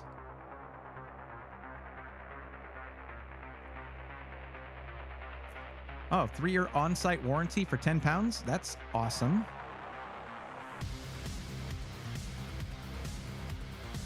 Man, they have a lot of selection. This is crazy.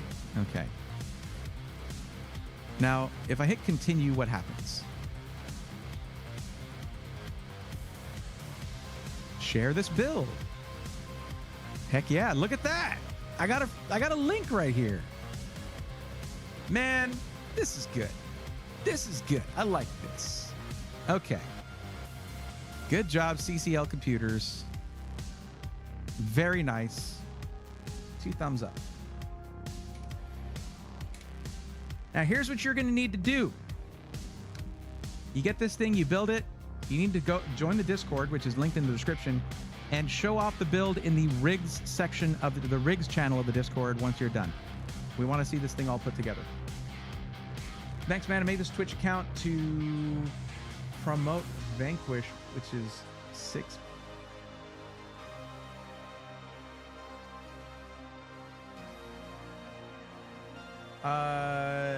Okay. All right, I'm going to tell you, okay, I'm going to be straight up with you, okay? Whenever I go into someone else's stream, I've asked questions about this plenty of times. I always wonder whether I should turn off like the partner check mark. But other people who are Twitch partners are like, no, leave it on. It's fine. Because I'm constantly worried about self-promoting in someone else's stream. It's basically like going to somebody's birthday party and being like, hey, so like my birthday is in 2 days. If you want to just give me gifts too, all you people who I don't know and I haven't built rapport with, you could just celebrate my birthday. In fact, forget this person. Let's celebrate my birthday. It's sort of cringe. You don't self-promote in someone else's stream. Now, if you had reached out to me and said, hey, listen, I'm an indie game dev, which is awesome, by the way. I'm an indie game dev, and I want to maybe find a way to promote my game. I'm not going to be like, all right, give me $50 or anything. I don't care. But it is much better to ask first, because otherwise self-promoting, it's easy to get banned. And that's not a good look. It means like, I'm going to be like, yeah, don't worry about that game or whatever, guys. It's just someone self-promoting. Don't do that. Talk first. Talk to the streamer or content creator first before you self-promote in their stream, because you're basically leveraging an audience that they've built up or whatever. You're misusing the trust of joining someone's stream and being there to chat, ask questions, get help, in this case anyway. And it's just a little bit ick. So I'm always down to help out an indie game dev. I've done it before. But you should ask about that first. That's just good manners. It's good. It's it's good vibes. Like you don't want to ruin the vibe like that. It's just a little. Not my game, but your point still stands. I mean, it looks like it is. You can get the key transferred to the new system. Just have to call a number to get it switched. Yeah, it's true. Most people wouldn't do that, but it is true. Really interested in this SI now. I don't know if they're an SI, but also they're in the UK, so they're not here. This was in the UK. Daniel, no problem. Happy to help out. I don't have a coupon code for you, unfortunately, because I don't know those guys, but it's pretty cool. It's a cool website. Like, no joke. That was a good experience.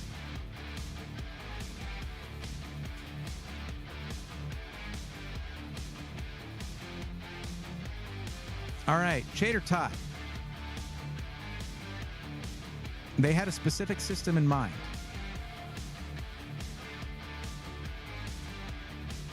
Just a humble fan. That's cool. That's cool that you're a fan of theirs and that you want to help them out. But like, I don't have my whispers closed or anything. You could have sent me a whisper and been like, hey, is it okay if I do this? I might not have gotten it right away, but that's just part of it. Like I'm streaming live right now. So you're saying I shouldn't go to a birthday party and ask for gifts for my birthday? I don't think I like where this is going. Sorry. U.S. Army Combat Medic. I don't really suggest you do that. No, that's cool. That's cool. It's not a problem, Vanquish. I wasn't yelling at you or calling you names. I haven't banned you or anything. It's really just me saying that every time I say your name, it's like free promotion, right? So that's already one thing. And that doesn't matter though. That to me, that wouldn't matter. I've had plenty of people who have blank TTV in their name, and it's obvious that they have a Twitch channel. Or YT for YouTube. That doesn't bother me. And it's really not a big deal. It's more of a moment where like you can like step back and be like, I should probably change my approach, and then it might be more effective, which is good. So the next person, Chater Tot, you still here? I don't think they're still here. Are they? Are you? Hold on, let me see. Oh, you were in YouTube. You are still here. Chater Tot, your turn has come up. Where are we at?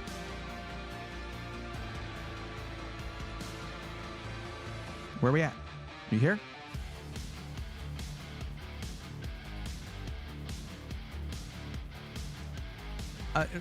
Okay, here, look. Here's a screen. If you fill out the form, like there's no, like instead of hanging out and asking, just fill out the form and get in there. Now don't rush through it. Make sure you answer the questions accurately.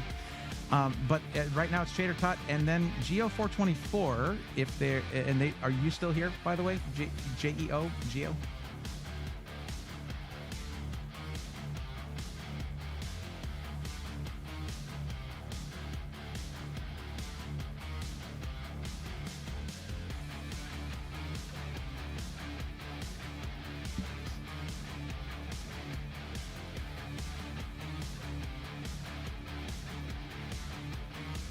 So that basically means there's currently 2 people in line, but one of them is not responding. Chater Tot.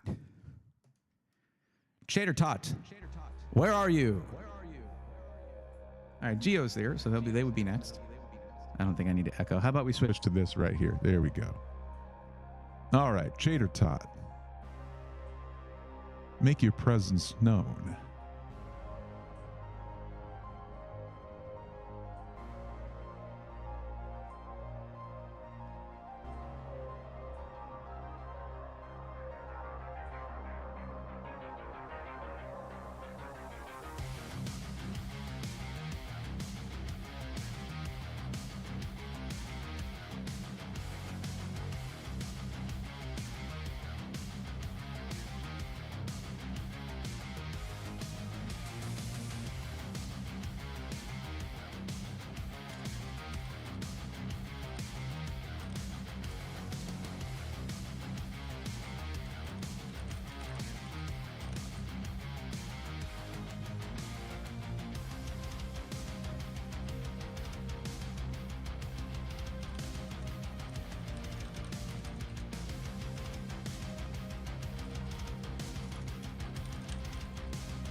This is just making. Oh, sorry, I forgot to slow down. This is just making me think of the montage where I used this. Maybe while we're waiting, I'll bring that up. It was a good one.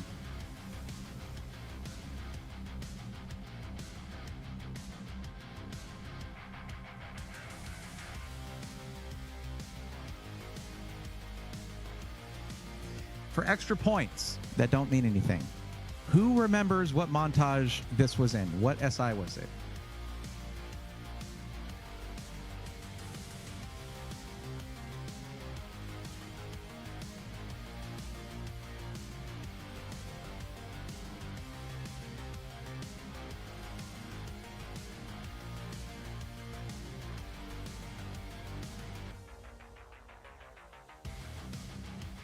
I don't know how you feel about drum and bass. I was a drum and bass head for a really long time. But if it's not something that's royalty free, I can't look it up during stream.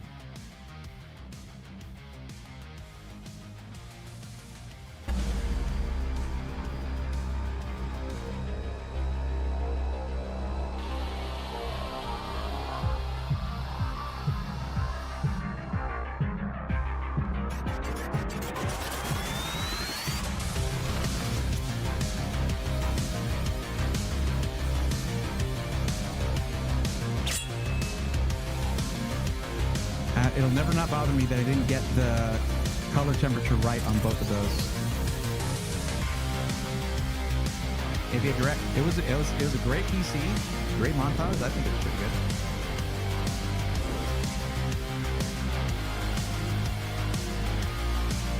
It's just I don't know why it's jumpy there.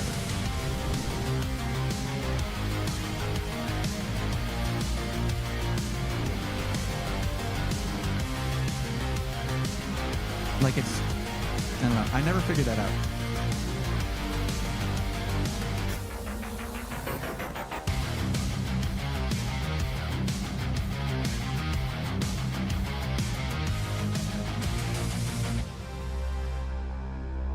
That's a good montage right there. Hello everyone, welcome to the channel. That's a good montage right there.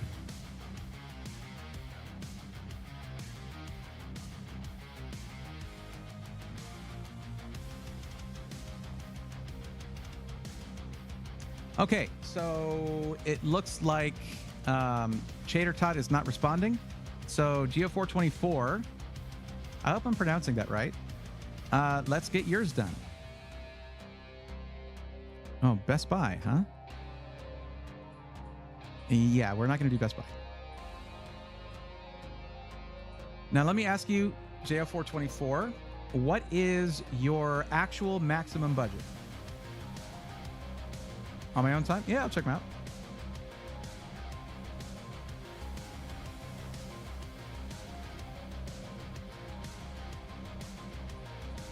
Yeah, Apocalyptic. If I didn't already have 3 of them, I would have jumped on that a long time ago because I love the colorway of that. But like...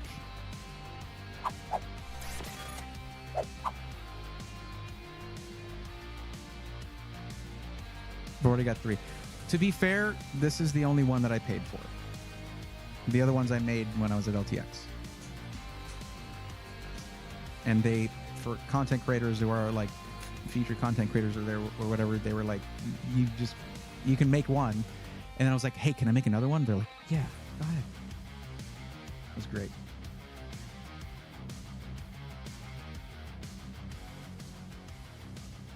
I'm about 2 seconds from, or yeah, that's right.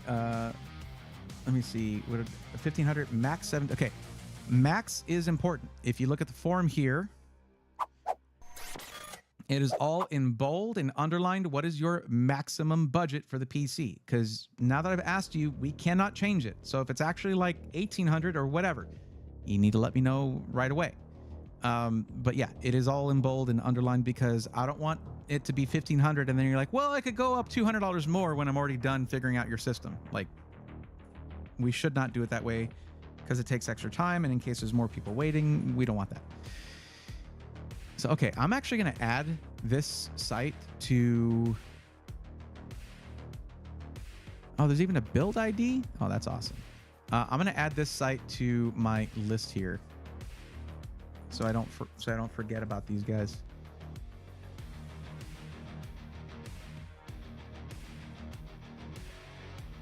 So let's see what we're working with here.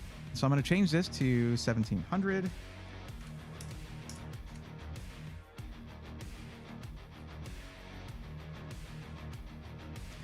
And you're looking at just gaming at 1080p. And you are not interested in upgrading your CPU over time. That's not of importance to you. That's fair. So let's take a look here. Less than 5 seconds for chat to show up. Impressive. Yeah, it's pretty good. I don't know if that's something that has to do with when you get YouTube partner or anything like YouTube, Twitch partner or anything like that. I have no idea.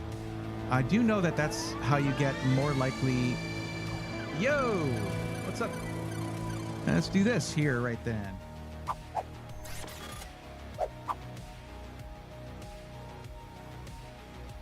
All right, Swarm, we got a raid. We got Robio raiding with a party of 3.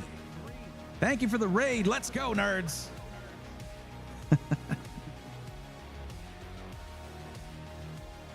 There we go. What's up, Robio? How's it going? Let's do a little thing here. iSonic XE. Hey, Brad brought friends. Very nice. What's up, Silent Furies? RoboBio. Did I say Robio? It's RoboBio, by the way. My bad. Definitely did not mean to do that. You were playing Warframe. Okay, cool. RoboBio. My bad. Well, welcome to the stream. And thank you for raiding, and thank you, raiders. Hope you had a good stream.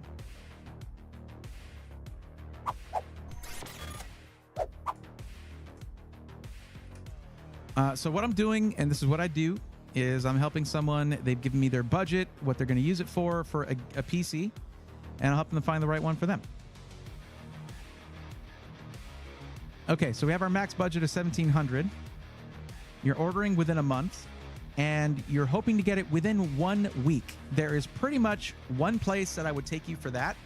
If you're wanting it within a week, that's going to be probably iBuyPower because of their same-day ready systems, though a few other places do have options for that. Alexander PCs will have some ready-to-ship systems. Let's check on their stuff real quick. I want to see what they have in their ready-to-ship options. Okay, not really anything that fits in the budget. Okay. They're a boutique builder, though, so that does make sense.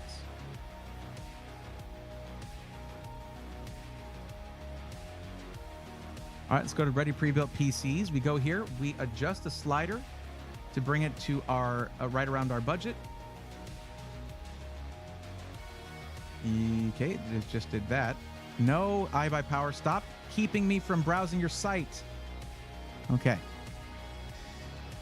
Okay, looks like we got a special promotion on this one right here. You did mention that you're not interested in upgrading your CPU over time. Okay. And that for this one, this is cool because this is in the same case that we're using for the system that is the base system for Pre-Built Rebuilt, the new series that's going to be coming out this year. So if you're looking to, say, upgrade your PC over time, you can actually follow along with the series to sort of see how that works, and it would be in the same case. This one's got a 14700KF and a 4070 Super. This is actually pretty well set up. Not going to lie, pretty well set up for a high-end, very high frame rate 1080p gaming system because you have a CPU that is not messing around. 14700KF. That's a 20-core CPU, 8 performance cores, 12 efficiency cores. Downside is it doesn't have onboard graphics for troubleshooting, but you have a warranty for that. And guys, I don't know if I didn't mention this, but I discovered something interesting recently, okay? I discovered apparently iBuyPower has changed their warranty. It used to be 3 years labor, 1 year parts warranty, but if I'm not mistaken, it is now 3 years labor, 2 years parts warranty. That's kind of a big deal. We're going to take a look at this one. That is on special promotion, down from $2,049 down to $1,799 plus my code Brayathorn, which is just actually it's Brayathorn 6. It's right here. It's this, but add a 6 to the end of it. That's going to get you $50 off of this one because it's over $9.99.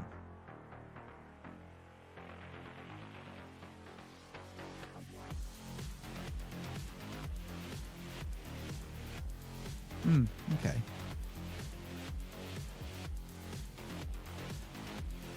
I'm trying to see, because this is focused on gaming, what you're doing here, I'm trying to see something that's going to be more focused on, let's go price low to high, more focused on the GPU.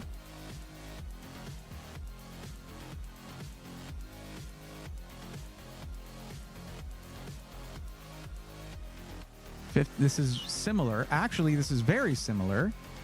And it's cheaper, $15.99. 14700 KF, 4070 Super. Mesh front panel, so high airflow case. We'll look at that one too. This is a 14700F instead of a 14700 KF. It also has an M-ATX motherboard, which I'm not a fan of. I don't like taking a full ATX case and putting a micro ATX motherboard in there because then you have empty space for no reason. Robobio says, sorry, I had to wait to type after the follow. Thank you. My stream went well. And thank you, Sonic, for recommending the raid. I appreciate that. But I appreciate you raiding. Thank you. And I'm sorry if I mispronounced your name in the very beginning. I am sorry about that. I'm actually really obsessed with trying to pronounce names correctly. You know how much we run into that. Been learning so much about pre-built PCs recently. Appreciate all the info and the grind you've been doing. Keep going. Thank you, Chad. I appreciate that. Username checks out. The Trace is a way better deal. We don't know that. We need to look at the rest of it. We need to make sure that like they didn't cut back on the power supply more or whatever. Now, if you like the Y40 style of case, where you got kind of the fish tank thing going on. Actually, let me check something real quick. Yeah, you wanted it in black. Okay. If you like the Y40 style of case, then this one is going to be an AMD system instead with a 7700X, but it still has a 4070 Super. Slightly slower DDR5 memory, unfortunately. But we'll look at that plus the storage. Oh boy. Oh boy. This is a tough one. Because they have two systems with 7800X 3D CPUs. Basically the best gaming CPU on the market right now. But they both have a 4070 instead of a 4070 Super, which is about depending on the context, like a 15% drop in performance from the 4070 Super going down to the 4070. To illustrate this, check this out. Let's back up here, and we'll go to the GPU comparison chart, and then let's look at, well, 1080p is what you chose, so we'll look at 1080p here. 4070 Super. Like, it's not a small gap here. In fact, the gap between the 4070 and the 4070 Ti is minuscule compared to the gap between the 4070 Super and the 4070. That was a lot of numbers and letters I just said.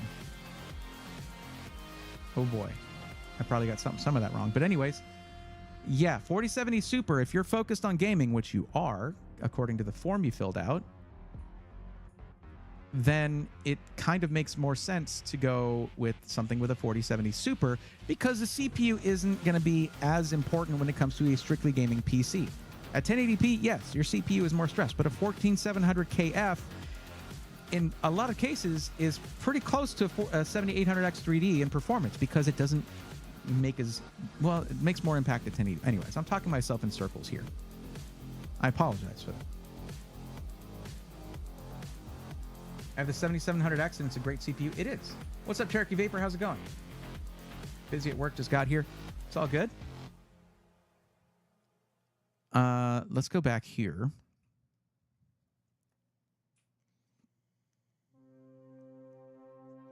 All right, forget all that other stuff I said. We found it. This is overkill, complete overkill for what you want. Oh, it's $18.99. My bad. It's also overpriced for what you want. Somehow I read $18.49, which is still $150 more than what you wanted to pay, minus only $50. Okay, so that's a little bit more. This one here is going to come out to $17.50 actually, with the 7800X 3D. So we're going to ignore that. This one is going to come out to exactly $1,700, but there's that gap right there with the 4070 and the 4070 Super. I think that I'm going to recommend one of these three. All right. With all that being said, and say a lot I did. This one's going to be $1,750 after discount. Okay. 14700KF, 4070 Super, 32 gigs DDR5 6000, 2 terabyte M.2 drive in this.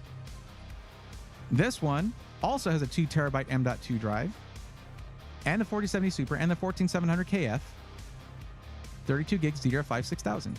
Same internal specs, different case. This case is not their newest case. This one is their newest case.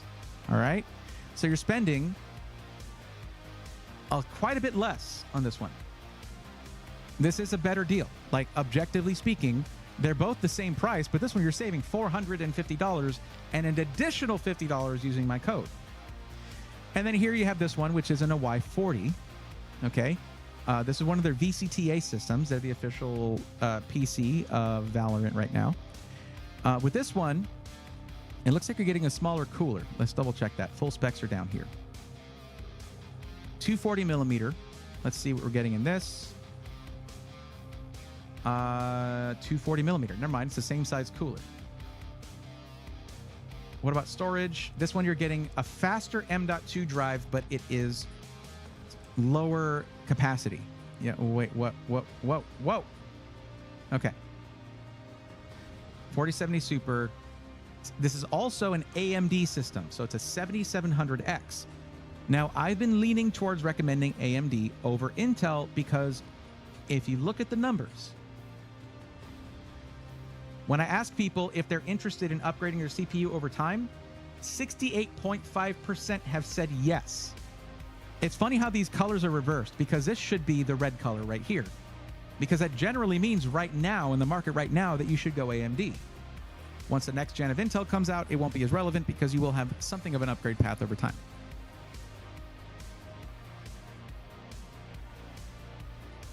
So that's one benefit here, is in the next 3 or 4 years, if you're like, man, I want to get better CPU performance, you'd be able to drop in a CPU that's 2 generations newer and get multi-generational uplift in performance.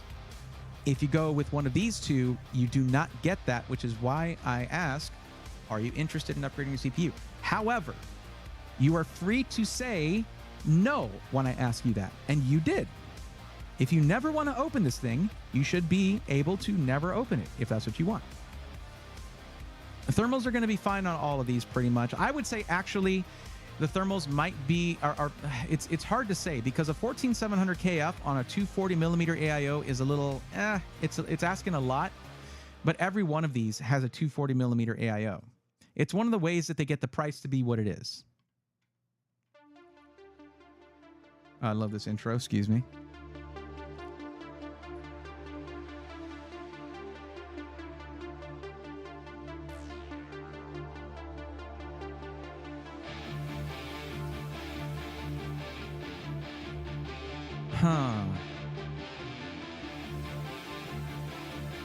I gotta go with this one. This is the best deal.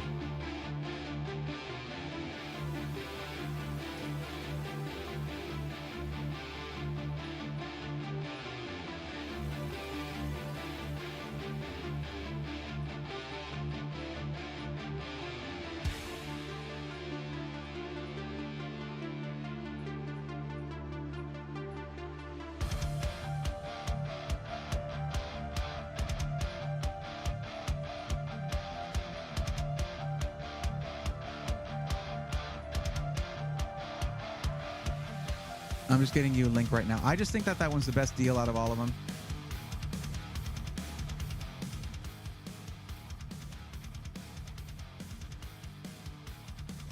Really? Okay.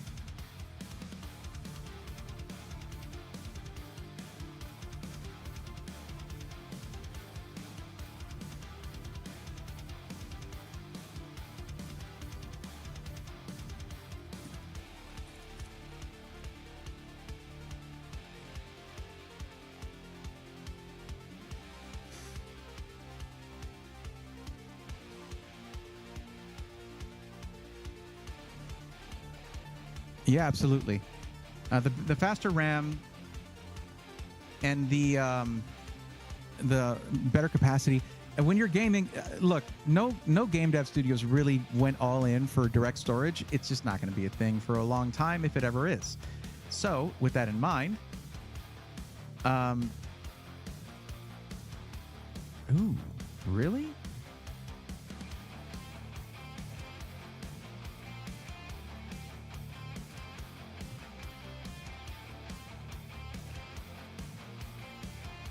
Okay, that would be really cool for what I want to do. Anyways, I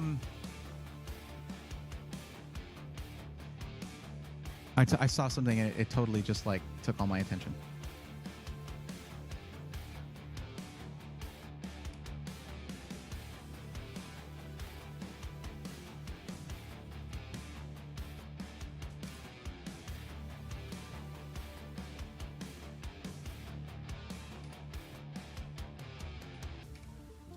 There's your link.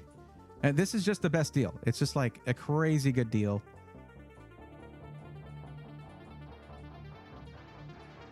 I'm just zoomed too far in. It's not going to like it. Okay. I'm looking at the I/O, at least on the motherboard that's in use here. Can we see a picture? Yeah, great resolution, iPower. You really done did it. Largest SI in North America. Way to go.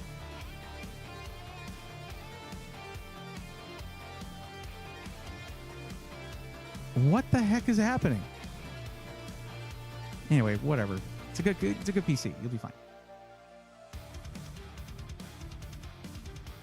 Now, don't forget this, Geo, right here.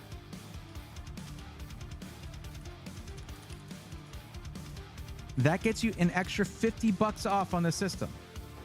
You got to do it. It's free real estate.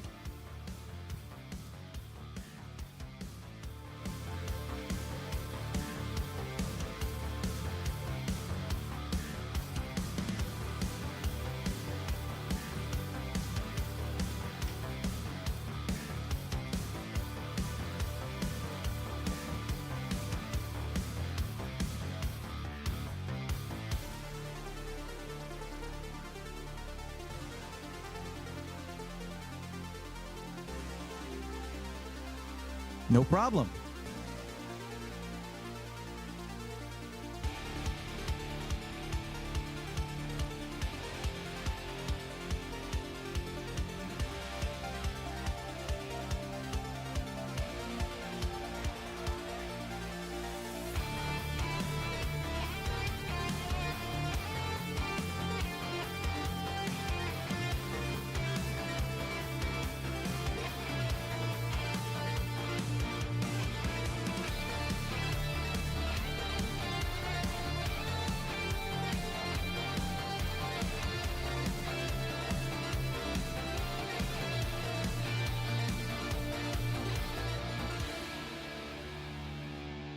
Okay.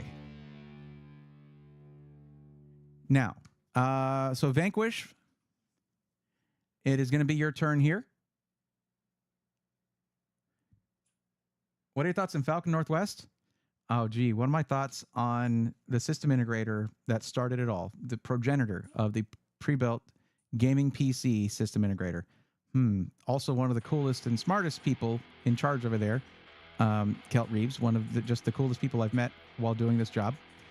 An absolute enthusiast who has, in all of his decades of being in this business, who has never lost his enthusiasm and his dedication to making the best products he can, who understands that they're at a premium price point, that they make a premium product, and they have a specific customer base, and leans into that rather than shying away from it and trying to do everything, and has never, to my knowledge, has never compromised on the final product.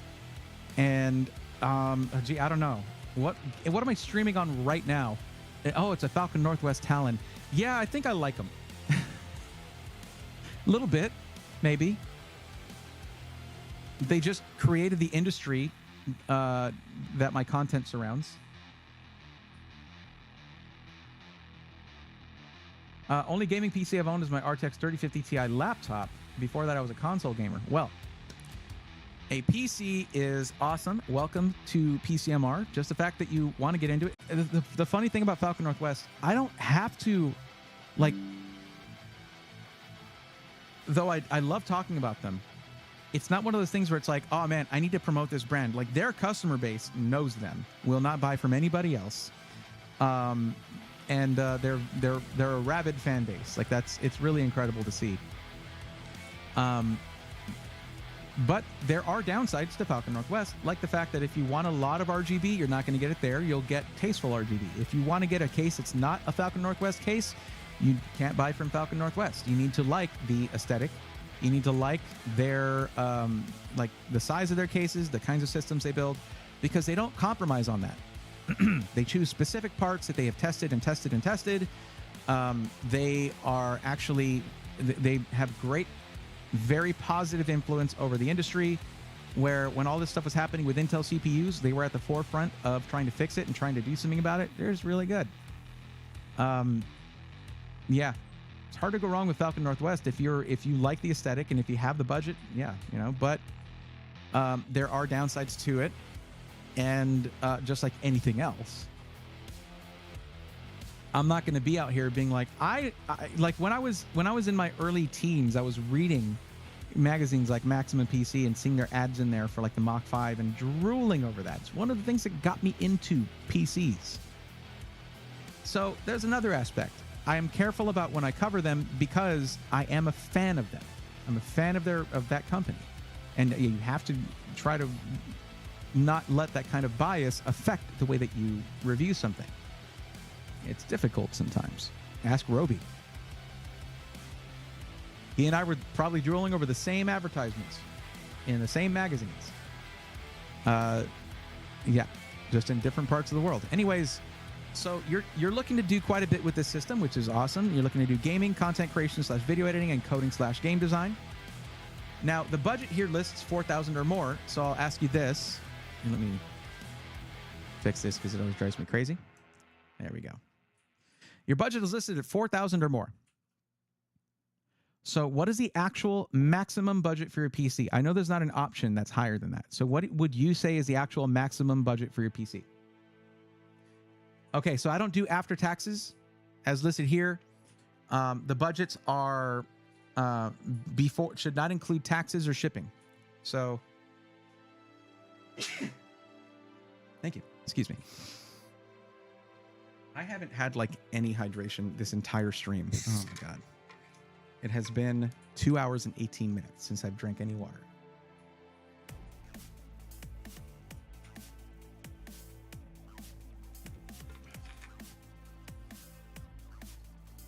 So we'll stick to 4,000. That's fine. But let's see what you requested here specifically. I remember you mentioned it earlier. Starforge Systems. And let's see here.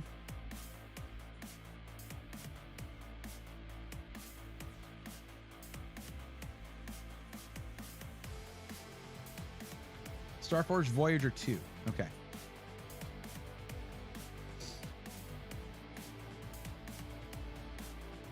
Looking for the rocket. There it is.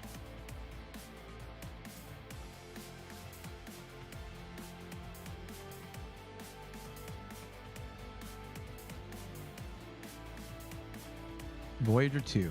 Let's take a look. Okay, now I'm going to point out one main thing here.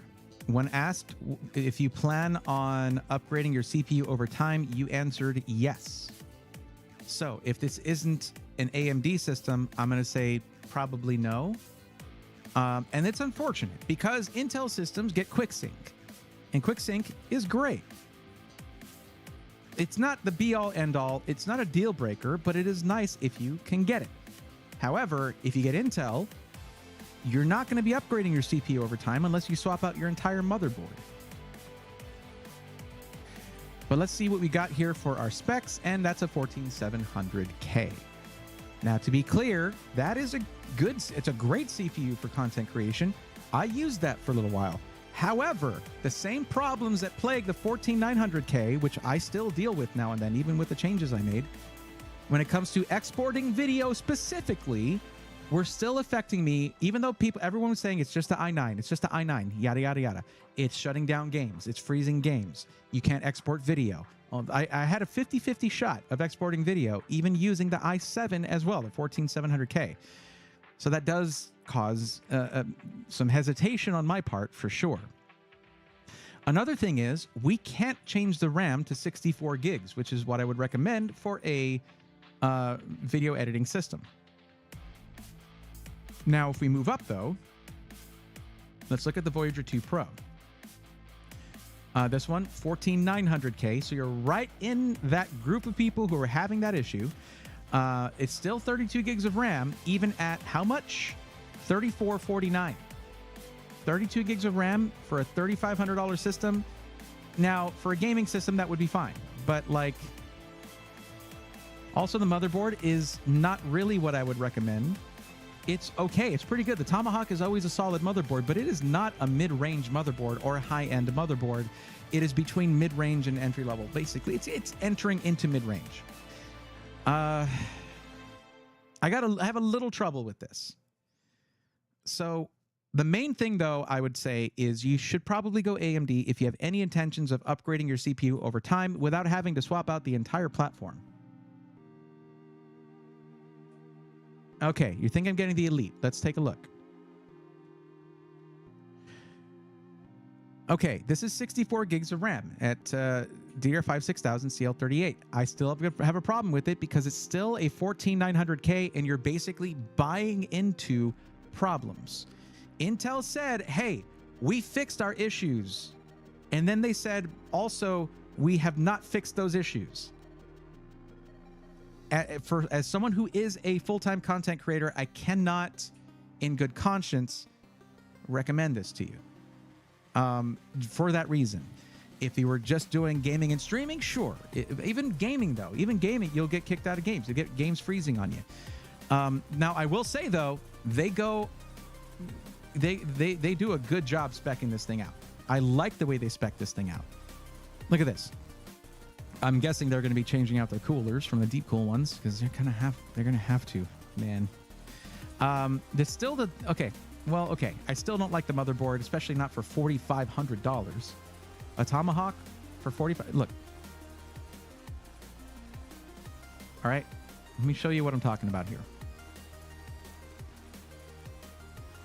This is not a super high-end motherboard. It's not bad. I'm not saying it's bad by any means. Okay. This is pretty good. But you have to understand, I mean, if you get into content creation and you start getting things like external capture cards, things like that, and yes, I'm sorry, I'm not showing the full thing. You'll run out of I/O eventually.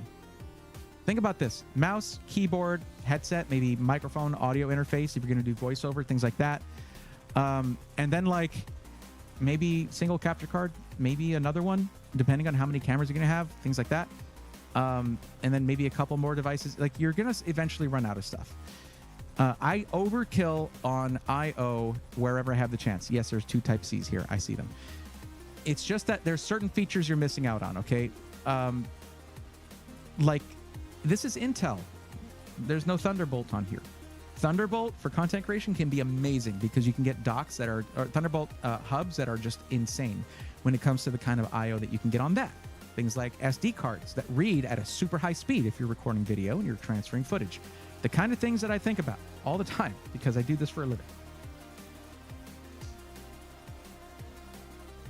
And yes, if you want to upgrade your CPU with like the new CPUs that are going to be coming out, this motherboard will not work with those.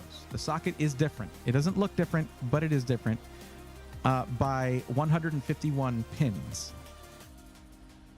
I don't know why it had to be 151. It could have been 150. They could have called it LGA 1850 and it would have sounded cool, but no. They just have to stick it to us some way. So what other options would I recommend? Well, let's see here. I would want to go through a method that would allow us to pick whatever motherboard we want to go with, okay?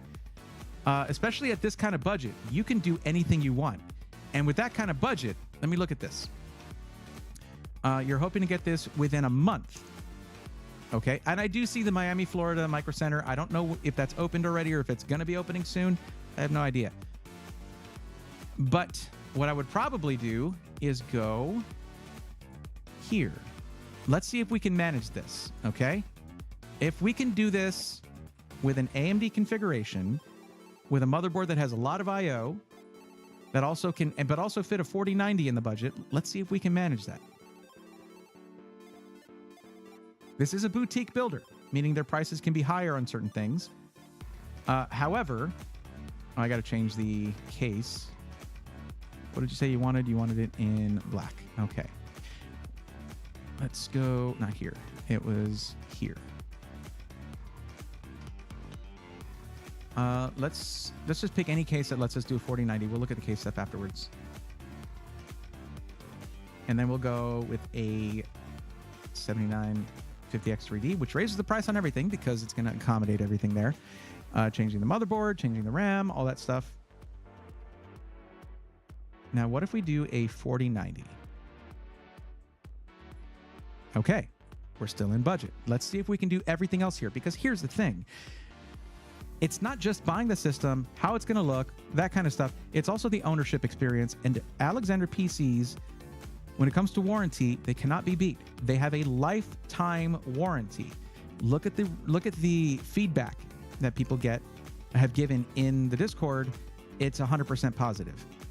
But we're going to see if we can fit everything that I would want to fit into this thing, because there's other aspects. Like if we look at the Voyager here, there are two terabyte Gen 4 drives in here by default. That is really nice. And that's going to help out with content creation and stuff. So let's see if we can do that too. They say that they're 7,000 megabyte per second read speeds. That would be akin to the KC3000. What happens if we do two of those? Okay. Now, what about the RAM being 64 gigs of DDR5 6000? Here we go. DDR5 6000 right there. Motherboard choices.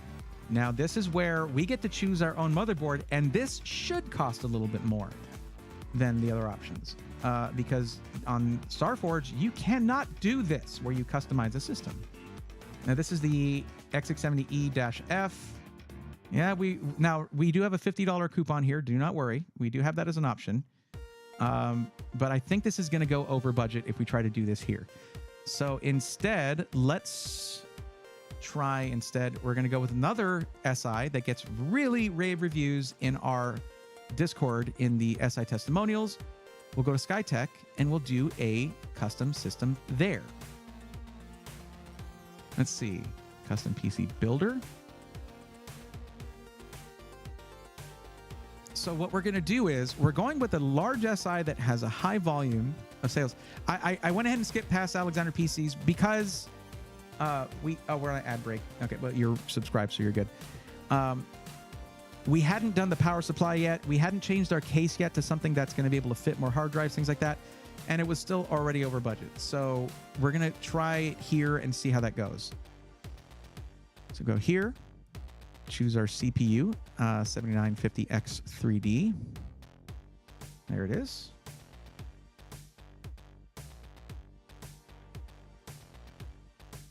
GPU, we will go to the 4090, and there it is.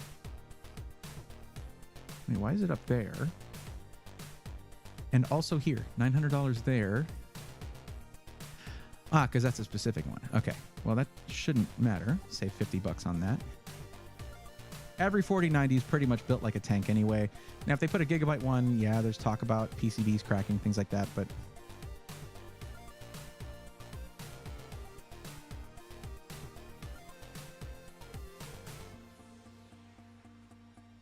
if 14900K is iffy, what is the suggested route? Well, I would say a 13900K, but that has the same issues.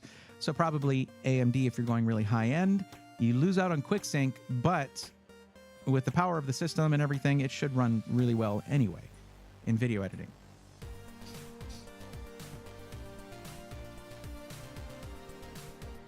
We'll look at the case later. But question for you, when it comes to, you said the color, you just had to choose one, and thank you for choosing one. Of course, you do have to choose one. The Silent Bass 802 is probably really good, especially if you have to do voiceover or something, because then it has some sound insulation in there, which is really nice. Makes it a little quieter. But my question for you is this. When it comes to the aesthetics of your case, what do you like? Do you like the fish tank style with the glass front, glass side? Or do you not really care? You just want something that's going to have good airflow, front intake, top rear exhaust, that kind of thing. How do you feel about it?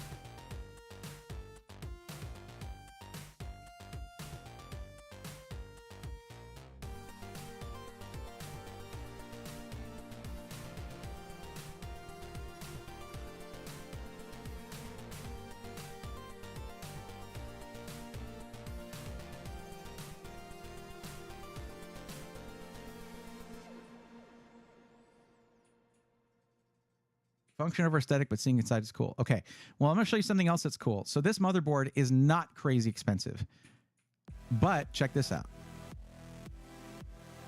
Okay, so it's very similar to the other motherboard we looked at, Tomahawk. When it comes to, it has the same number of USB 3.0, which is 5 gigabit per second, and same number of USB 10 gigabit per second Type A's and Type C's. However, they add in, they actually only have one Type C here, but they add in 4 USB 2.0. That's where your mouse, keyboard, headset, things like that are not needing the higher bandwidth would go here, leaving all of these open for more demanding USB devices. On the other side of that, this also can accommodate 4 M.2 drives on it. 4. Which is on the higher end of what most motherboards will let you install. Plus including Wi-Fi as well, just in case you need it, Wi-Fi 6E, 2.5 gig Ethernet. This motherboard is a deal, and it is performant, it is nice, it's got pretty much a good power delivery, good cooling for VRMs, all of that good stuff, all wrapped into a not incredibly expensive motherboard. I think these need to be available pretty much everywhere because MSI knocked it out of the freaking park with that thing. And there you go. There are motherboards that are $470 more here available. Like there are, or the Tai Chi, which is $140 more. $470 more for the high-end Asus one. Like, yeah, it's a killer. Yes, I will be able to send a link of this build. Oh, please. Yeah, I think they did add it. They did. Yes, they did. Okay. So let's see. 64 gigs of DDR5 6000. Yes, please.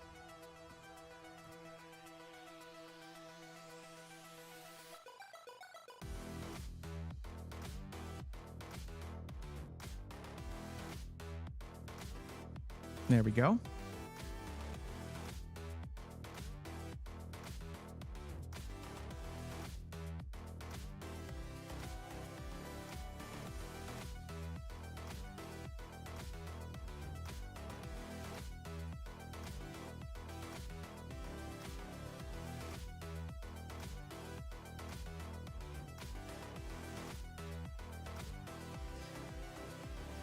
I do want to point out that they do have cases that are red or blue, by the way, with the Montec King 95. If you're wanting to get really nice aesthetics, which I get that for, especially as a content creator. I mean, take a look at this thing in red or black, it looks sick. Plus it has all these included fans, which are nice, 360 millimeter AIO at the top. These are really cool and they perform really well. You have direct airflow for your GPU, which is really nice. But they also have this in black, but it's not the Pro, meaning it doesn't have all the fans by default, which is weird. Yeah, they don't seem to have the Pro in black, only in white, red, or blue. Right here. It shows the fans on this one, but it doesn't have the extra text here. There's also just the O11 cases. They should have the O11 RGB as well. Unless they're sold out, which they might be. No, I'm not seeing the O11 RGB, just the Vision, which is a good case, but it's not the best performance in airflow. It's just good.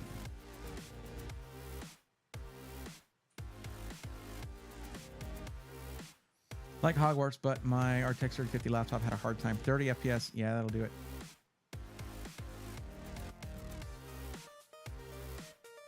I think Starforge is overpriced, honestly. I don't think so. I don't think they're overpriced. You think about a 4090, an i9, 4 terabytes total of storage through 2 drives, a decent motherboard, not something crappy, not something amazing, but a decent motherboard, There's a lot of options in there, a lot of choices that they made that are good choices. But there's some that I'm not a huge fan. Like the motherboard choice, the fact that you can't get the side intake fans on the Lian Li case, that kind of bothers me. Here's what I'm going to do. I'm probably going to recommend the Be Quiet Silent Base 802 because of the fact that it's going to run quiet, but you still have this nice tempered glass window to see inside the case. So we'll go with that one. As you said, you sacrifice color for airflow. You can still get airflow on the King 95. You really do. But yeah, this one's going to come with a 420 millimeter all-in-one liquid cooler, which is going to keep that CPU nice and chilly. The power supply is already awesome. Seasonic Vertex 1200 watt GX 1200 gold. That's a great choice. We're going to fix that storage though, because that's not going to do it at all. Like, look at the price we're at so far. $37.37 with a 7950X 3D and a 4090. You can look at this and say other SIs are overpriced. That's not the case. They just have very competitive pricing at Skytech. Kingston Fury Renegade, 4 terabytes right there. Done. So you now have the same amount of storage that you would get in this system right here, but instead of it being 2 drives, it's just 1, and you can add 3 more over time. In fact, we can add another one right now. Secondary storage.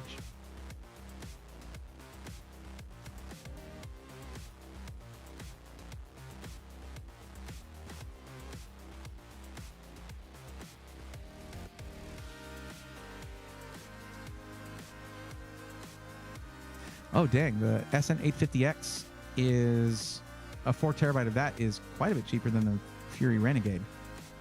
But I would keep the Fury Renegade as your primary boot drive because it has better longevity. But I can go ahead and add this, and we're still under budget. Look at that. And that's before my discount. Yeah, this thing is a monster, an absolute monster. So you could, if you want to. So they have 1-year warranty by default with parts, labor, and shipping, plus lifetime tech support. And you can make that up to a 3-year warranty. That's 3 years of parts, labor, and shipping. Nobody else does that, where the shipping is covered. So they're not slouches when it comes to their warranty either. In fact, they're pretty competitive with the rest of the industry on that. It's just that, Alexander with their lifetime warranty is pretty crazy. But I would say this right here is an insane PC for $4407. And also, if I'm not mistaken, we're going to try adding this to cart. You can go in and add if you want. I'll get the link for this, and you can add in the extra warranty if you want. It'll actually still be under warranty. It'll actually still be under the budget you gave me. But let me go ahead and grab this. I'm going to copy that for now. And we're going to go ahead and just add this to cart. I want to see what this comes out to with my discount.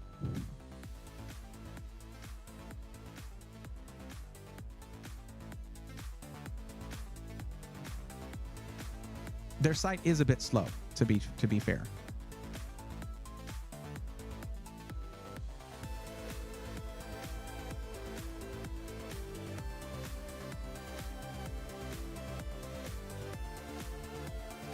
Dude, my discount takes off $132. $132. That's nice. Okay. Oh, okay. You want to take off the extra drive? Okay. I mean, adding storage is one of the easiest things you can do. So that's fair.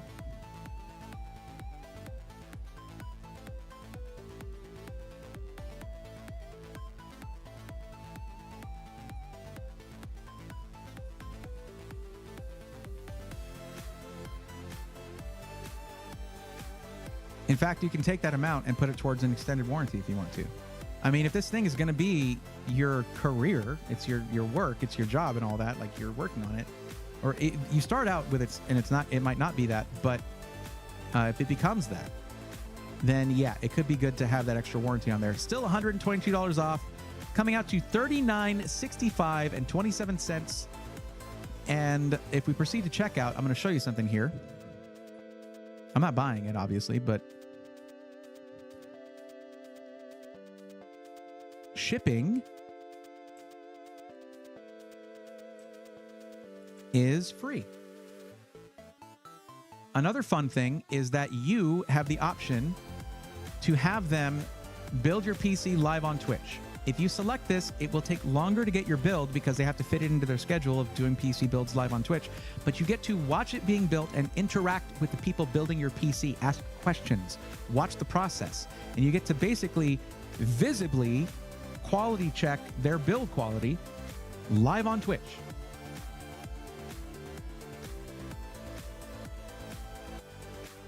And yeah, this is not a parts list. This is a pre-built. So they're going to build it for you. We were just able to customize it for you. And as you see here, you selected pre-built. So let me get a new link for you because I did change up the spec a little bit.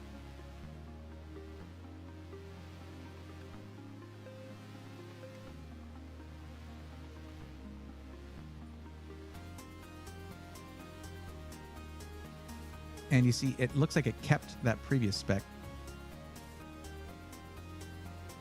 So I'll come up with a new link after I remove this again. There we go.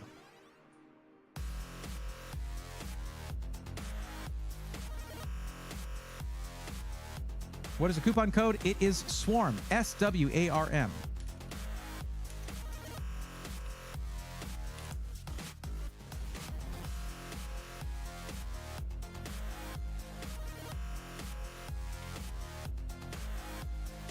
Oh, yeah. Yeah, this is a 4090 and a 7900X3D. 7950X3D, excuse me. This will run anything you could throw at it. I don't know if it'll get 60 FPS. If you have, say you're not, I don't know if Avatar Frontiers runs DLSS. I know it was more of an AMD title.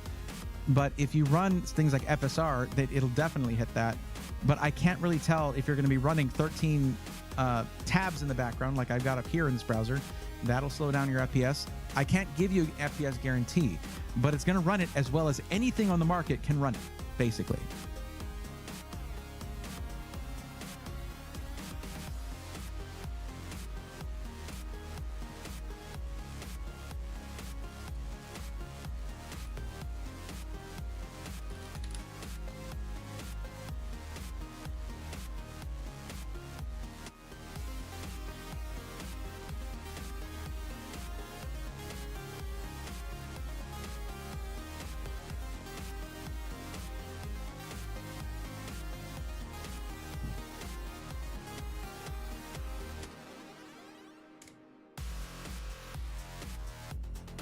Okay, there's your link.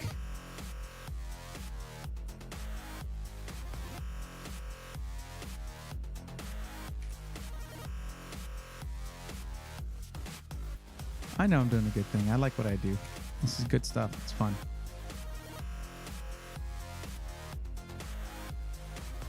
I like what I do.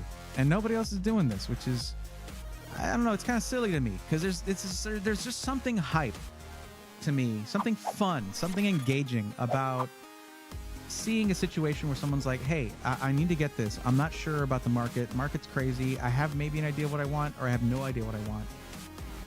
What do I do? And then I say, all right, ask yourself these questions and answer them. And give me, like, help me out with that info so I can help you out with a suggestion. And then I do it. And then you're like, it takes a lot of the uncertainty out of a pretty big investment. And this doesn't cost me anything. I get to sit on the internet talking about computers. This is great. I love this. It says the code is invalid, SWARM. Oh, wait, hold on. GO424. That was an iBuyPower system. Hold on. That one might not be Braithorn 6. Let me see.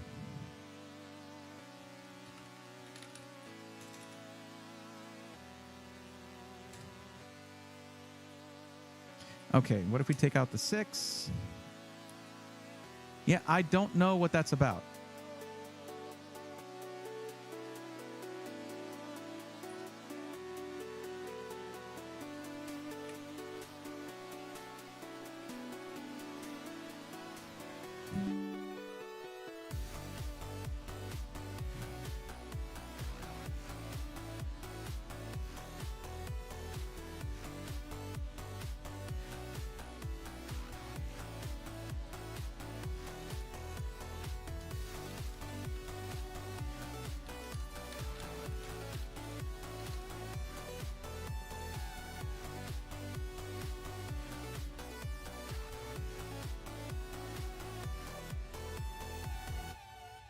Yeah, it's supposed to work. I don't know why it's not. Give me a minute. I'm messaging one of the people I talked to over there at iBuyPower, and we'll see what's going on. If you're cool with waiting until tomorrow to make your order, I can, because it's night over there or it's evening over there. I don't know if they'll get back to me, but I'll let you know. Now I can run Vanquish at 600 FPS. Yeah, for sure. Probably. Do they ship PC with GPU in or uninstalled? They ship it with a GPU installed, Apocalyptic, but I've never gotten a PC from Skytech where the GPU was out of the socket or anything, out of the slot or anything like that. So they're good at packing them up. Thank you for your honest feedback on Falcon Northwest. A dream of mine. Next system almost for sure. If 4900K, oh, that's right. I answered that. Nemus says, I want to do some content like this, but I have to upgrade my PC and internet in order to stream. I want to help people find their perfect pre-built. Nemus, I started streaming on a 4790K and an RX 580. This is not gaming content. This is just you sharing your screen. Yeah, I run effects, I do things like that, but something like this is not a crazy effect. Like, it's not too intensive to run. You know, it's just, you can do easy upgrades, like just upgrading your RAM to make sure you have enough RAM to stream. But if you're not gaming at the same time, it's not bad. I would say just do it. But like, you know, I will say this for anybody who's considering doing something like what I do. If you are going to put yourself in a position to help people with spending something like hundreds or thousands of dollars on a product, that is something to be taken very seriously, not to be taken lightly, and it can be really nerve-wracking. There's a lot of times where I'm like asking myself, like, who am I to make these kinds of recommendations? Like, I'm just a dude in a room. But because I immerse myself in the technology, in deals, in the industry, because this industry is massive, I basically, you guys will notice, I stick to certain SIs pretty consistently unless someone specifically requests another one. But there's times where I'm like, you know what, we haven't looked at this one. Let's take a look at this one. And the series SI Weekly is something that helps me keep up to date with everything. But I haven't been making a video for that series since before Computex. It's been about a month. And so I'm going to some of these sites like, whoa, these deals are crazy. Because yeah, it changes all the time. It basically, what I would say is like, immerse yourself in the industry, get to know it, get to learn who has good configurators. If someone says this and says that, where's a good place to go to? Of course, my content will help with that, but I'm not going to be here like, don't steal my thing. Don't steal my, no, I want more people doing this. There needs to be more opinions, more viewpoints on this. Nobody's going to go watch one of my videos and be like, oh, I'm so full, I couldn't watch another video. No, people need resources like that. But when I first started, I did not know a lot. And you're not going to start out knowing a whole bunch. You're going to make some mistakes. I have made mistakes in the past. Very publicly. But if you have good intentions, you have to be willing to move forward past those. Say like, I screwed up, I messed up, this was not good, and I'm going to do this moving forward. Just basically, you'll grow a lot. You'll grow a lot doing this. It's not, and growth is never a bad thing. Sometimes a painful thing, but never a bad thing. My first system was SNES. My first system was a Tandy 1000, but my first console was it was foggy to remember the Atari, but the first system that's really clear to me was the NES. But SNES was my jam. That's where I was like really becoming a gamer in the 90s.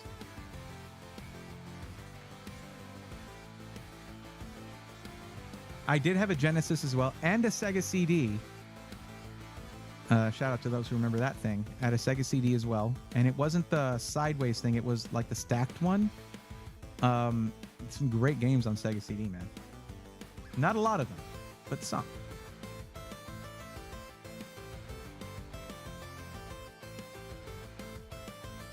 Hey, I had a question. What do you think about vigor from Power GPU? They're very vigorous. Have you seen how tall Jesse is? He's too tall. He needs to knock it off. Unless that's the name of a system. And if that's the case, I don't have every system from every SI memorized. My suggestion to you is to look in the description, the stream description, click the link there and fill out the form like everybody else has done. And that way you'll be able to ask yourself a few questions that it's basically stuff you should be asking yourself already. Answer those questions, submit the form, and then you'll be in line to get the free help. And you can put in a space there, it asks, is there an SI you're interested in? You could put Power GPU, and I'll be like, hell yeah, Power GPU is great.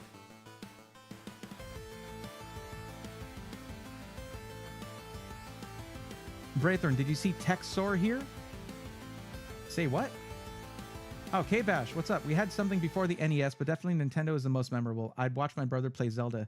K-Bash, I got a good story for you on that. From when I was an annoying little kid, before I became an annoying teenager and then an annoying adult. I was at my friend's house, and this friend, his dad owned a video rental place, and that was like the amazing thing because they always had the latest, because they did video games too.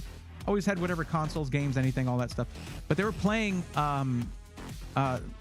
Legend of Zelda 2, Link's Adventure. And if you've ever played that game, you know it works a little differently from any other Zelda. You had to level up your stuff, your magic, your weapon, your sword, all that stuff. And they finally got, I think the top level was the level 8 sword. And I was like laying down watching the TV. I was probably about like 8 or 7. No, I was about 8 or 9 years, maybe 8 years old. And like he finally got it. We were all just hanging out watching it, and we were all started celebrating. And I accidentally kicked the console, causing the cartridge to pop up out of the NES. Yeah, I shamefully walked myself back home after that. That was, my older brother was like, just go, just get out of here. Did I see TechSoar here? Submitted form. Oh, okay. Submitted form. Where was that? I submitted form Tuesday. Just wondering about current waiting line. Okay, let's find it. Sorry, but that's why whenever TechSoar, whenever you do something like that, wherever it's something like that, use channel points to highlight your text, highlight your chat. So I'll be sure to see it. But yeah, I see your form right here, and we can knock that out.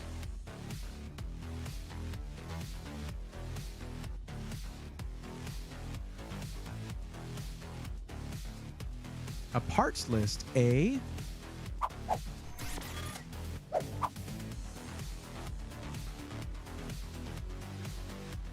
Okay.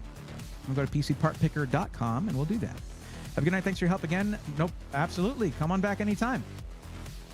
Look at this. You're actually using the pre-built, rebuilt emote. No one uses that one. It looks sick, okay? I think it looks awesome.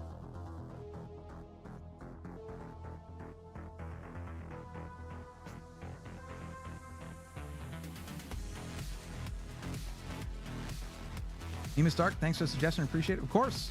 No problem. Another thing is, if streaming is going to help you get good at talking in front of a camera, talking into a camera, which, guys, I know that this comes naturally to me. It did not always come naturally to me.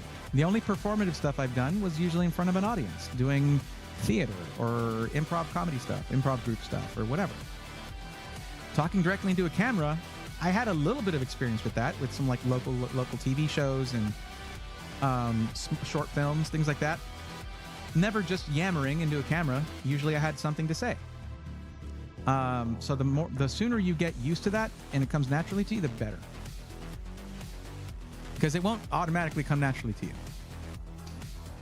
All right, TechSoar. Let's get your let's get your parts list going. We're looking at a $1,500 budget.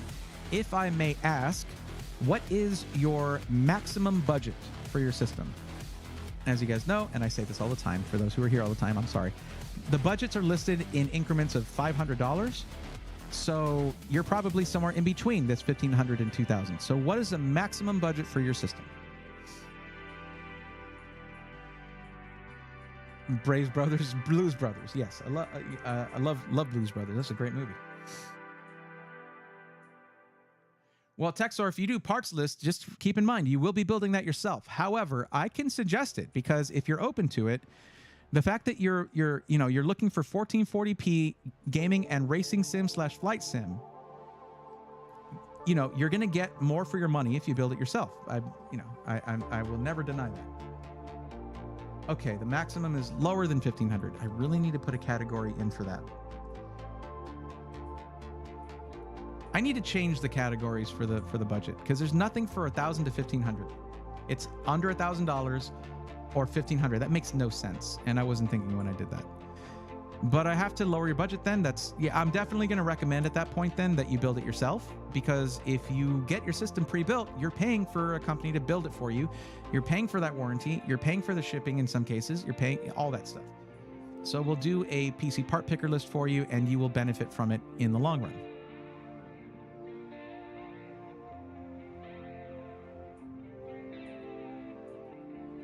Some SIs do have an edge when it comes to getting you really good deals, but yeah, let's see what we can do with a parts list. Oh, looking at this real quick. So let's see, gaming and racing sim / flight sim, 1440p. You want it in black, and yes, you do want to be able to upgrade your CPU over time. That means we're going to go with AMD 7000 series. All right, now that's going to up the cost a little bit of the RAM, but RAM pricing is getting darn near close to where basically it's right around where DDR4 was in its, before it got either dirt cheap or overly expensive, depending on availability. When it was the meta to get DDR4. I'm yammering. Let me just get into this.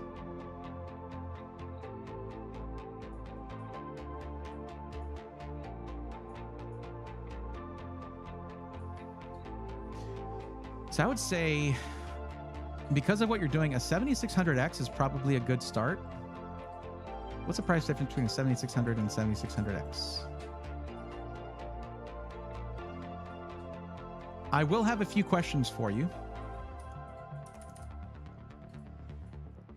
Yeah, that's almost no difference. It's like an $8 difference. We'll go 7600X. So here's the thing. How much do you care about ray tracing? Like ray traced graphics?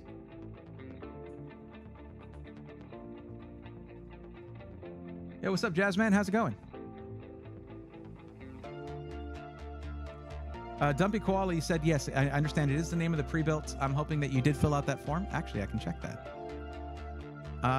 You have not yet filled out the form. We have Shadow Ink, but no Dumpy Koala.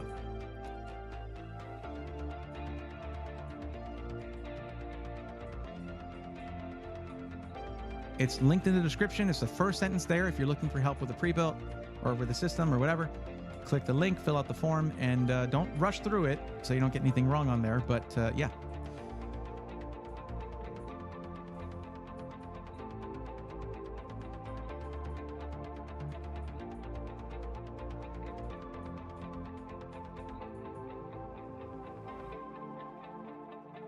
Let me see something here.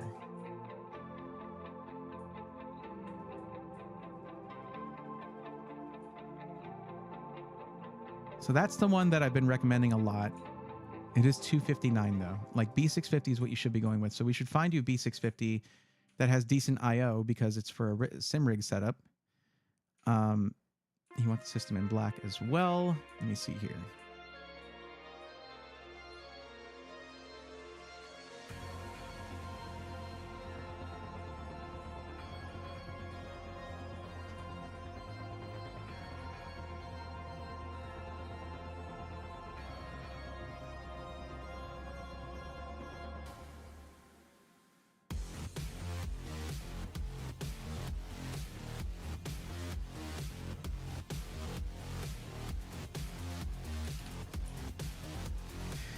Okay, this is a note for Geo424, if you're still here. You are still here. So iBuyPower went in and validated the code. It still works for custom systems, 5% off, but for the $50 off, it doesn't seem to be working. They're going to keep me posted. but they're pinging their web manager right now, so we'll find out.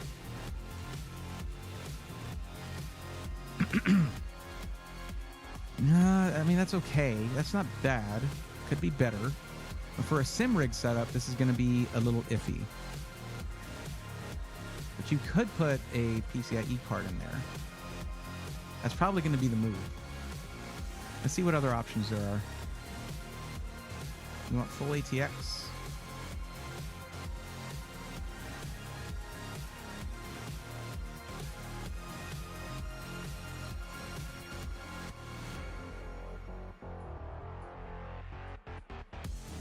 Yep, there you go. Very, very nice. Okay. And for the price of $185, let's add that to the part list. There you go. 32 gigs of DDR5 6000 CL30.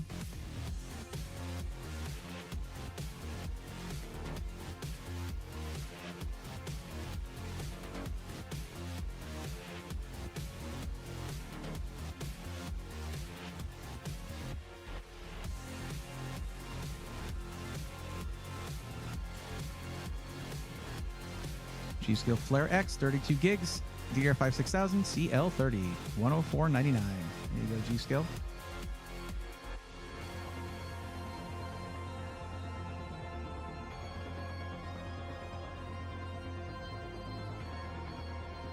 On this one, I'll go with the NV2. I think this one will do a good job. It does use HMB rather than onboard DRAM, but the performance is really consistent with this drive.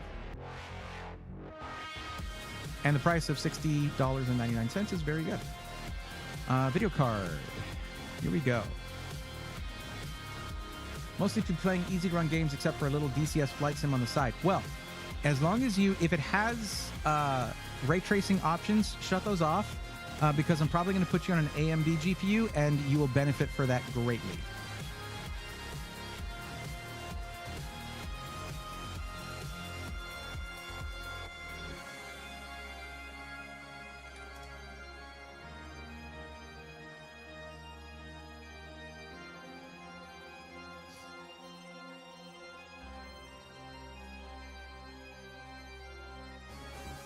$6750 XT for $329.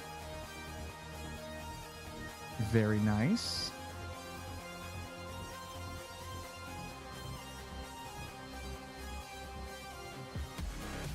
Yeah, I'm probably gonna do that. $6750 XT for actually $299. Look at this XFX right here. $6750 XT for $299. Hell yeah! Same price as the 6700 XT. Yeah, that's 1440p gaming all day long. In fact, let's take a look at it here. So 6750 XT equivalent to a 3070 Ti or a 4060 Ti. Okay, actually faster than 4060 Ti. And this one, which is this one? Is this the 1080p Ultra? The gap should widen here a bit. Okay, actually, then it goes above the 4060 Ti. It's a little lower than a 3070 Ti in 1440p. But yeah, now we could also look at a 6800 or 6800 XT because the pricing on those is probably really good too. Let's keep looking a little bit longer.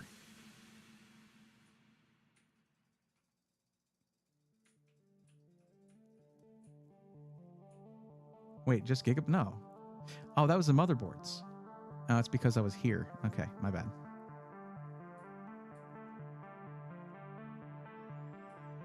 Now let me look at something real quick. Where is the 7600 in 1440p? Yeah, it's like way down here. So look, this is another thing to look at. Here's a 7600 XT. Here is the 6750 XT, a good amount higher, like a noticeable amount of performance higher. But the 7700 XT is above the 6800 non-XT card. So close these. Let's see what pops up first.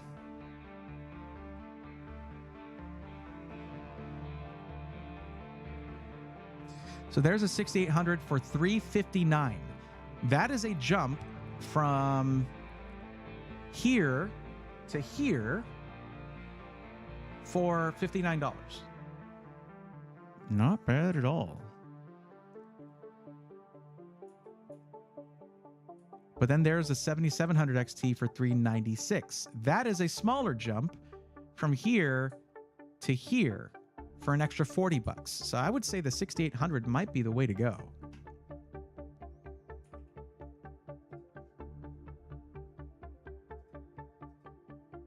We might have to come back and change this, but we will see. 360. Wait, there was another one, right? Yeah, 359 or 360. Depends on the... That's the core and the speedster. What's the difference? 16 gigs, 1700 megahertz for both. 2105 for boost clocks. And what's the difference between these? The looks? They look the same. All right. Either way.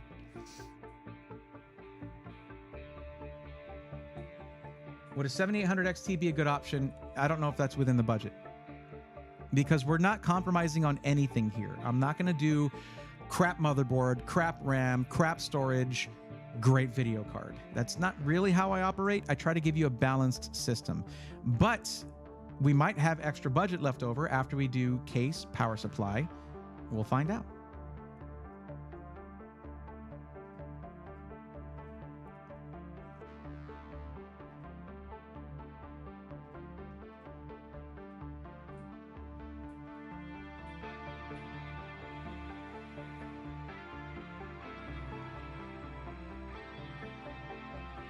I'm thinking that Fantex case. Okay, let me ask you about cases. Do you have any particular preference when it comes to the case design? There's the XT. Do you like RGB or are you anti-RGB? How do you feel about it? Yeah, they're both Swift, so I didn't know what the difference was there. K-Bash, found on YouTube, appreciated your honest review. It made me feel like I could trust you/this community.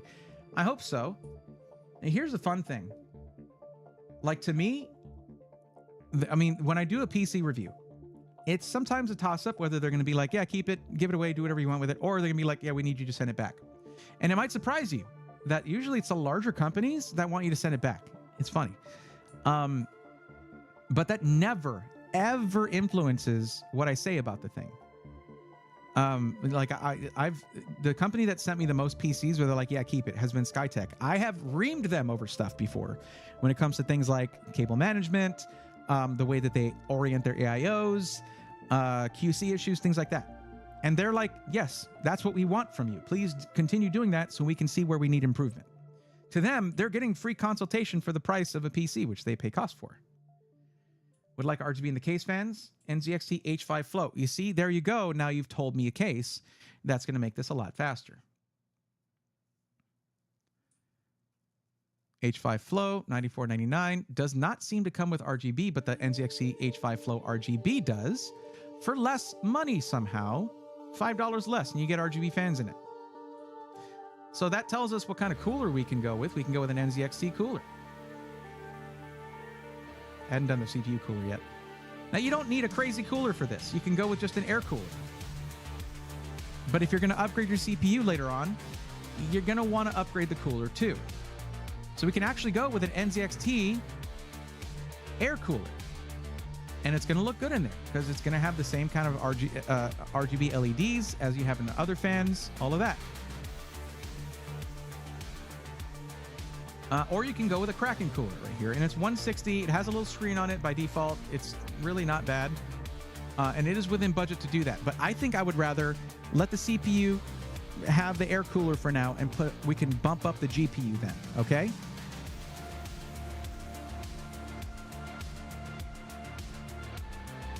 Amazon Prime Day will be July 17th. I'm expecting about a 20% discount on at least one mid-tier RX 7X100 GPU. I've already seen an Ryzen 7600 for $227. A Ryzen 7600. Oh, Radeon. If you just put R, Anton, I'm going to think it's Ryzen because I'm looking at a 7600X right here.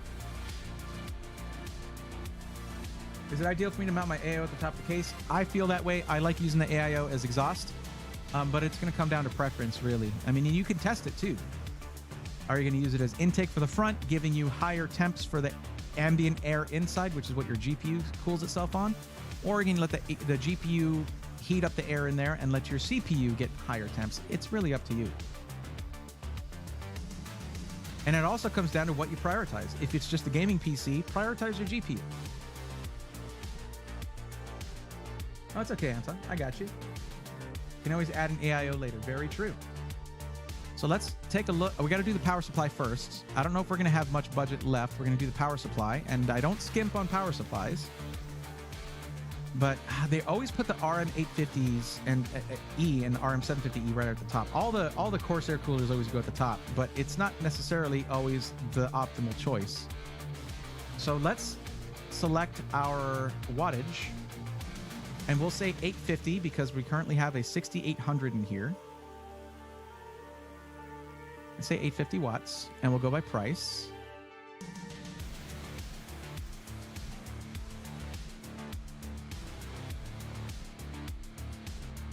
Seasonic Focus GX.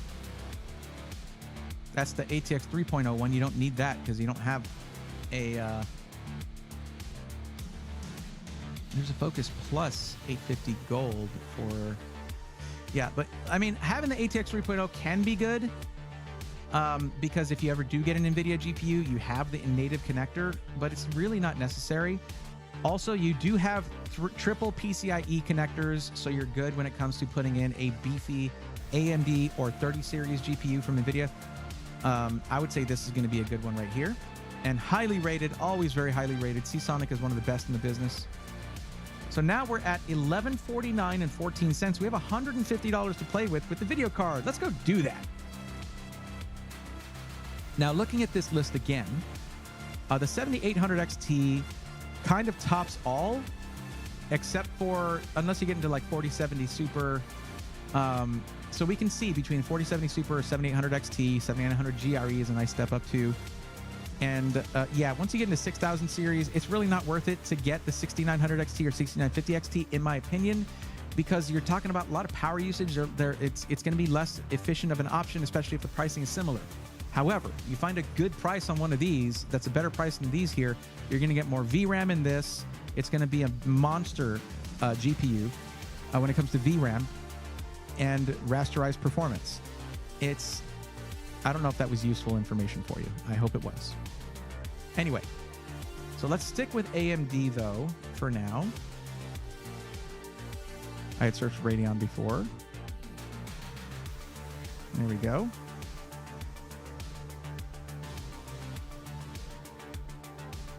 Let's look at, what are we at on price now? About 350, 360. So we're going to choose 7800 GRE, 7800 XT, and let's look at the 6800 XT as well.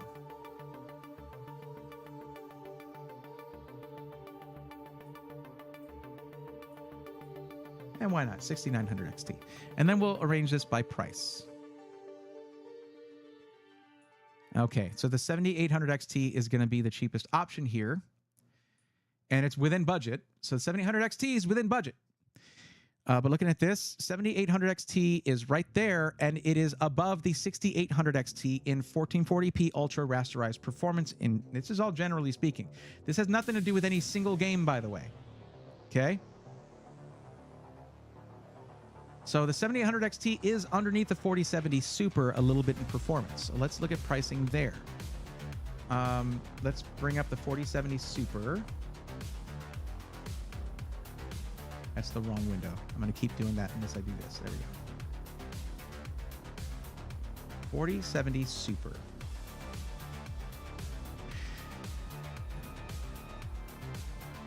Yeah, look at that.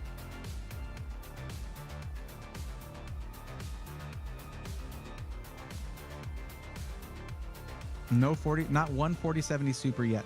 Oh, it's because I searched Radeon like an idiot. I'm like, wow, the pricing on that sucks. Okay, so the 4070 Super, the cheapest one here is $575. That is unfortunately outside the budget.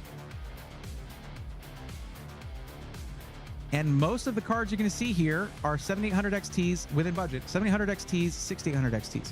We can basically look at a card that is up to $500.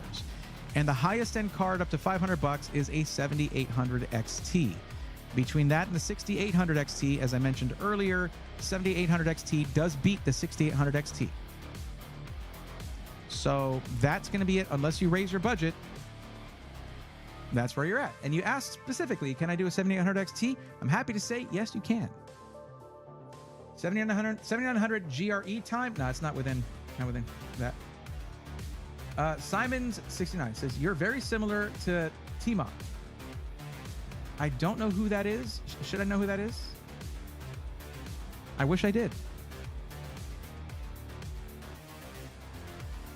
Yeah, 7900 GRE, the lowest priced one there is a little over. I would like to try. Let's see what it looks like when we add that.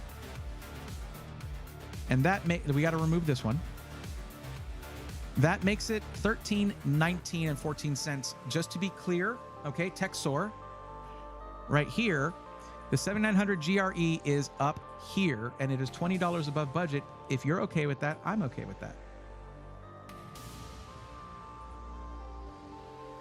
For strictly gaming, do I need DDR5 RAM or will I be okay with DDR4? I would go DDR5 because the pricing is so good these days.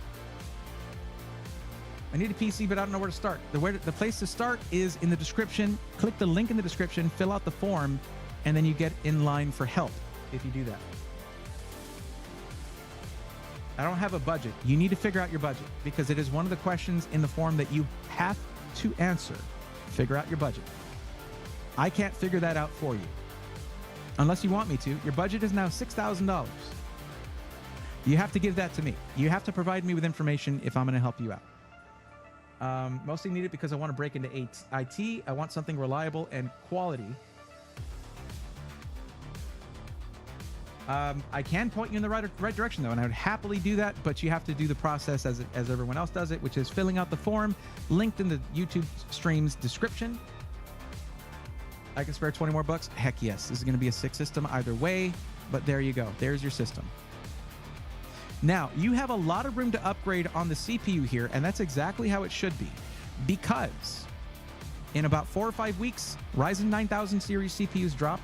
Give that like a year, and those prices will have dropped quite a bit too, and you can get a generational uplift in performance by dropping in a new CPU. And then you want to get a new cooler too, probably. But there we go.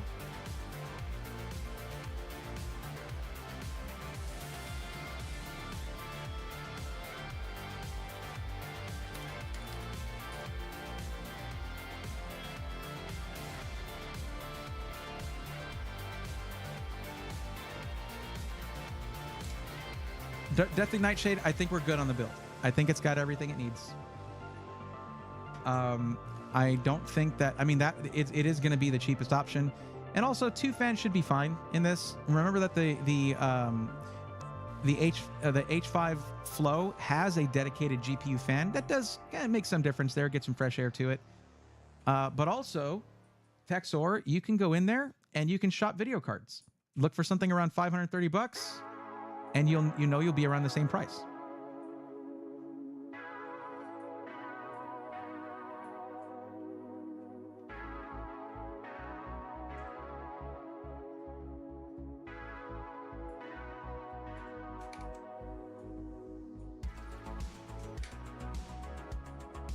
But guys, I tell you this all the time. It's in the disclaimers of every SI Weekly video now. But I will never hide the fact that you can save money and get more for your money if you build it yourself. My content is focused on pre-built because there is no content that focuses on pre-built, and that audience, you need, like, if you think about it, all this content is out there for people who are wanting to do DIY builds, and a lot of those viewers come in with some prior knowledge. Most people looking at pre-builts come in with 0 prior knowledge, and they have like no content. So as a DIY enthusiast myself, I was like, I need to do this. I need to make content around these pre-built companies for people new to the hobby. And I don't want to make it negative because everyone makes negative pre-built stuff. I have a few negative videos, but that's because they had to be made, and some changes have happened because of those. By and large, though, I'm like, yeah, this is a computer. Look at this computer. It's very computer-like, and it does computer things. And you can upgrade it and learn to work on PCs with this pre-built computer. And you don't have to do that, though. You can just get it, and you're welcome to the PCMR. You're there. You did it. It needed to happen. I'm making more DIY-centric content because I want to help those who are interested in that make that transition from pre-built noob to entry-level DIY and then get into it as deep as they want to. And that's happening. We're doing that. But for years now, I've been focused on the pre-built industry in a way no one else is doing. And I'm not happy about that. I don't want the space all to myself. I want more peers covering pre-built stuff. I have an NZXT H6 flow. I can take one of the default case fans and use it as a rear exhaust fan. Can I take it? Yeah, you can. I mean, I don't think you would need to. You can just buy one extra fan. It shouldn't be too expensive, but that's what I would probably do. Because then you don't have to undo your cable management. You just run one new fan and there you go. Spend the $25 or whatever on the fan and you'd be good to go. First PC I'm building ever, so wish me luck. Good luck on that. And there are tons of resources out there. Check out Zach's Tech Turf, check out Paul's Hardware, check out Scattervolt, check out any of these channels that will walk you through it. In fact, check out all of them because you're going to find, you know what? Watching this stuff is just fun. Like, it's just fun overall. And a lot of you guys already did that. Or a lot of you guys have been watching those videos, but didn't feel like, well, it doesn't really talk about, I want a pre-built. I want to start there. But starting DIY, you have so many resources I did not when I was getting into it. I didn't have those resources. I didn't have an uncle who would teach me this stuff or a buddy that would teach me this stuff. Like, I had to learn a lot of it myself, and it was like, oh, you'll find forums and things like that, but like it wasn't super prevalent back in the late 90s. I will check my posture and I will hydrate. Thank you very much.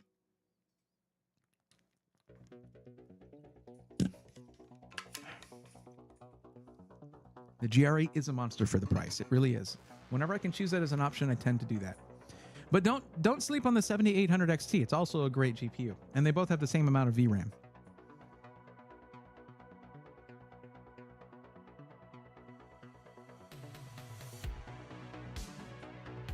Dave Odell ordered my Legatus yesterday. I take delivery July 12th thanks to the coupon code BRAID. Dave Odell, I'm happy to hear it. You're going to love that thing. That's awesome.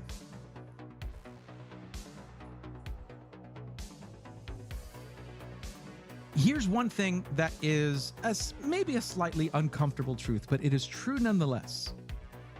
If you have a high budget, build fees tend to be the same, regardless of the budget.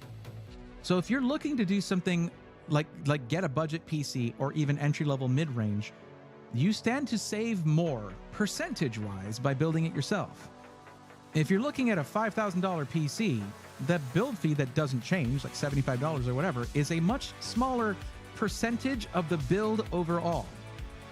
So whenever I say, hey, building it yourself, you can save some money, that actually changes based on what the budget is for your PC, the amount that you save, the perceived value, I would say.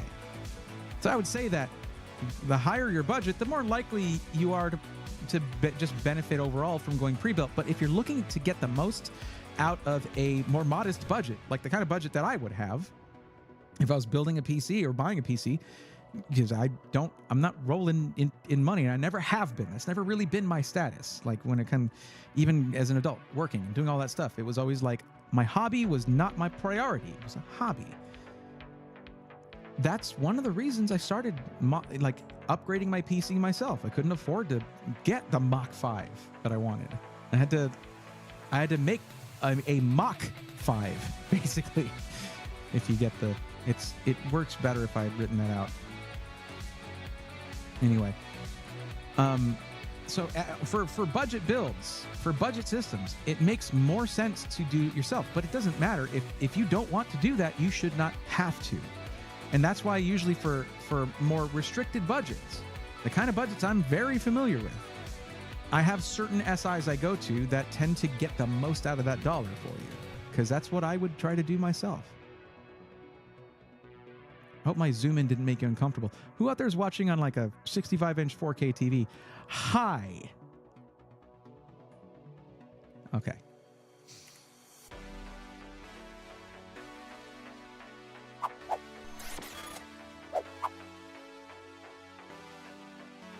Let me close all these tabs here. Don't need all these tabs here.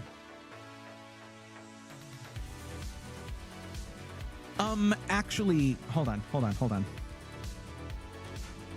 Deathly Nightshade, this is just for you right here, okay? Actually, it's Lego for adults. It's never Legos. Sorry. I'm so sorry.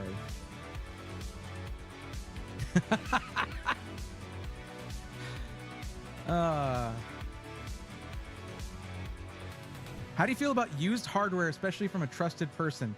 If that person is super trustworthy, the most trustworthy person in the world, I don't know that that matters to me, because it's not necessarily the person, but the hardware.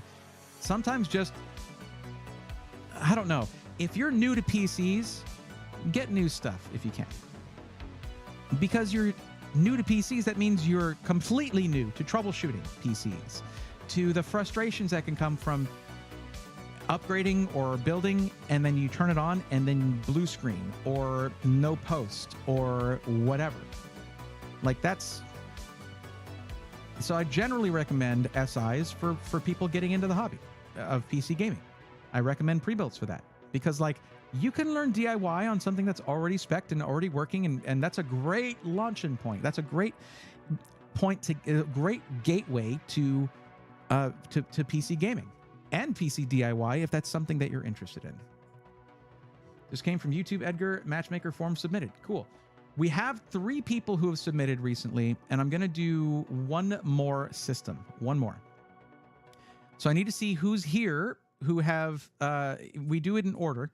And for those of you who come in and submit your form and I don't get to your build during the stream, your form stays in there and I would help you out in the next stream. It doesn't go anywhere. It is still free. It's still here. It's just, it is getting late and I have about 20 minutes left. So, Shadow Inc., are you here?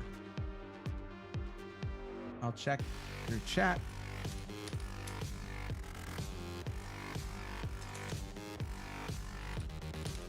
I don't see a Shadow Inc. in either chat. So either they put in a name that doesn't match their handle on either one, or they're actually not here anymore. Oh, there's an ad break too.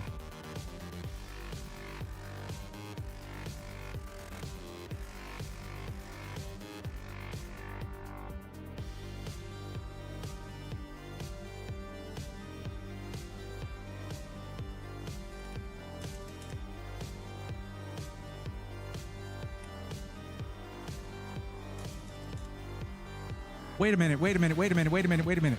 Virtue, it's your turn. Why don't you come in and say, hey, I'm on the list? You're right there. You don't need to be asking individual questions. We can just do your build as the last build tonight. Why don't you call out, yo, Greythorn, I'm on the list.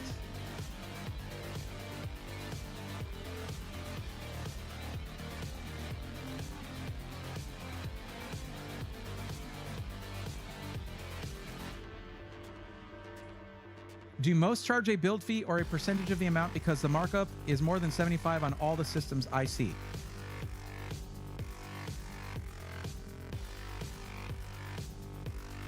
Build fee, $74.99. That's what I was using as an example. It's not meant to be every company charges you this much. Some charge more, some charge less. Most will charge that or more. But good question. That is a good question. Don't let my tone make you think that it's not. It's a good question. But yeah, Virtue, if you're here, let's just do your build. And it'll be the last one tonight. You're not a bad nerd, Deathly Nightshade. There is no such thing. I mess up on stuff all the time. All the time. Do not worry. Virtue, you're still here, right? You just typed something just a bit ago. $74.99 to build a PC is nuts. Yeah. I think that's... I think you're implying that's good. I think it is good. But some people might think that's too much. And for those people, they can go DIY. Cryptic Cursed, hello. You have a question. Okay. Thank you for greeting me first. I appreciate that. But welcome.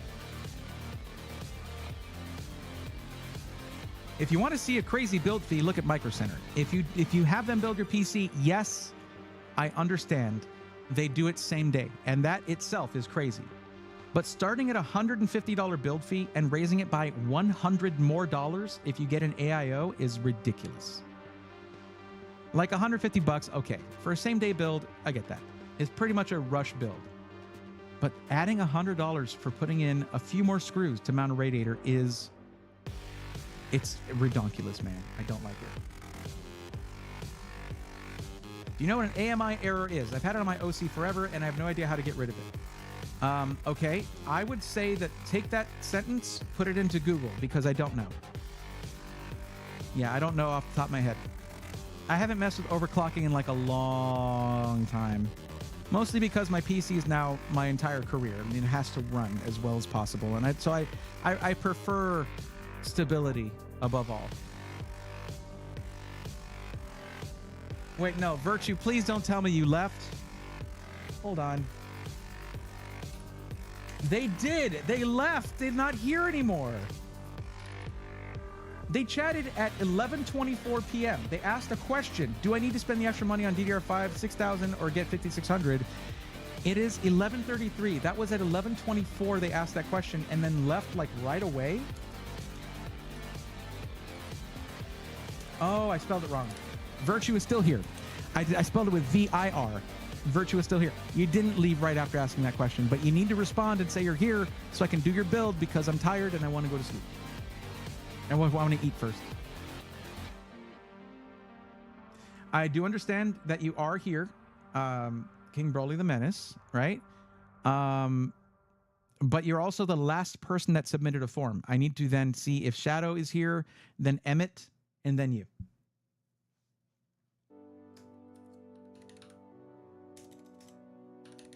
Doesn't look like they're there.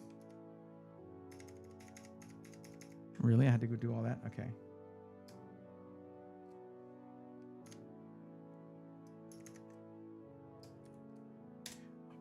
Okay, stop it. Okay, doesn't look like Emmett is here. Yo, there's Shadow. Okay. Well, Virtue is not responding. Shadow did respond, so we're going to do Shadows. I feel bad because Virtue has hung out quite a few times, and I would love to help them out, but they're not responding. Virtue, come on back on Tuesday and let me know. You have to tell me, hey, I'm on the list. When is my turn coming up? And highlight your chat if you're in Twitch, or type my name out at Brayathorn if you're in YouTube. It'll highlight it for me. That way I see it, because I would have seen that earlier when you were chatting, and I would have helped you out. You would have had your build done tonight. Next PC Matchmaker is Tuesday. Yeah, I do Tuesdays and Thursdays.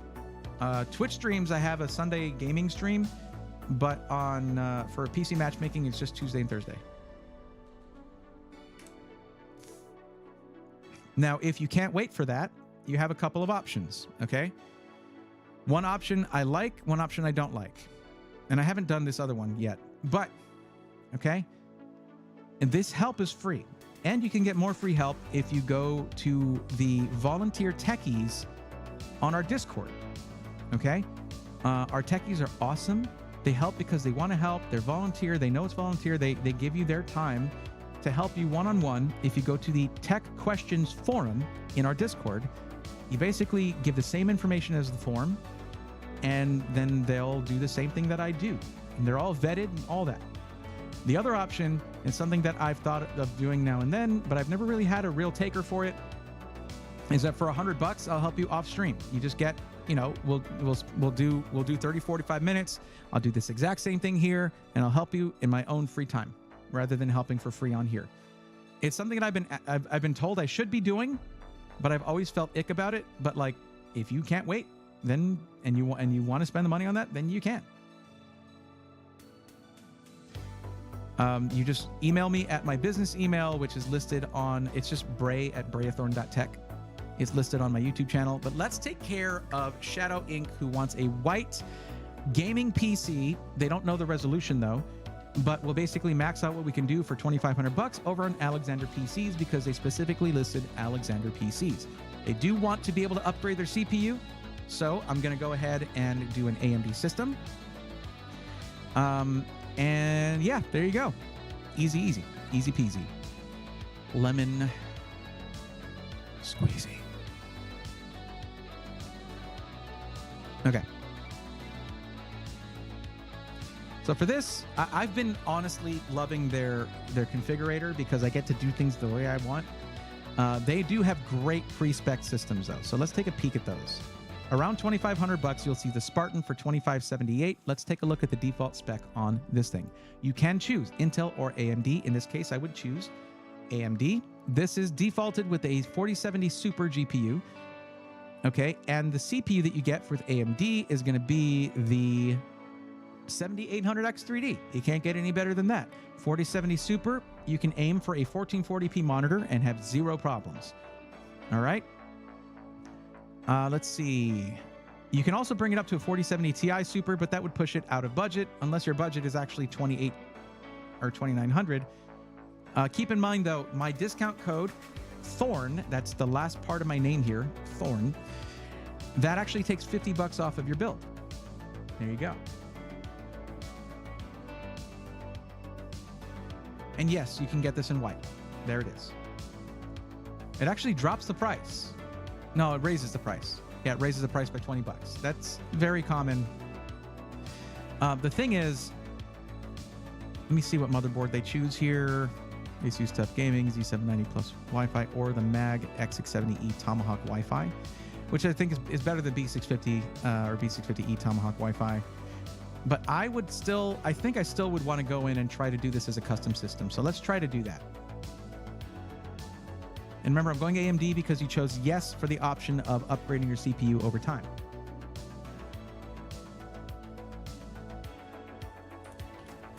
There's the Discord. There you go.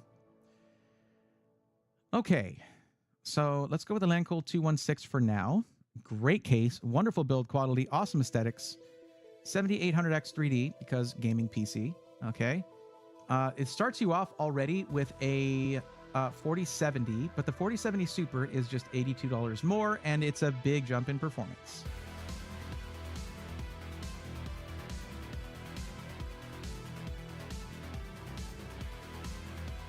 Now, here's the fun thing.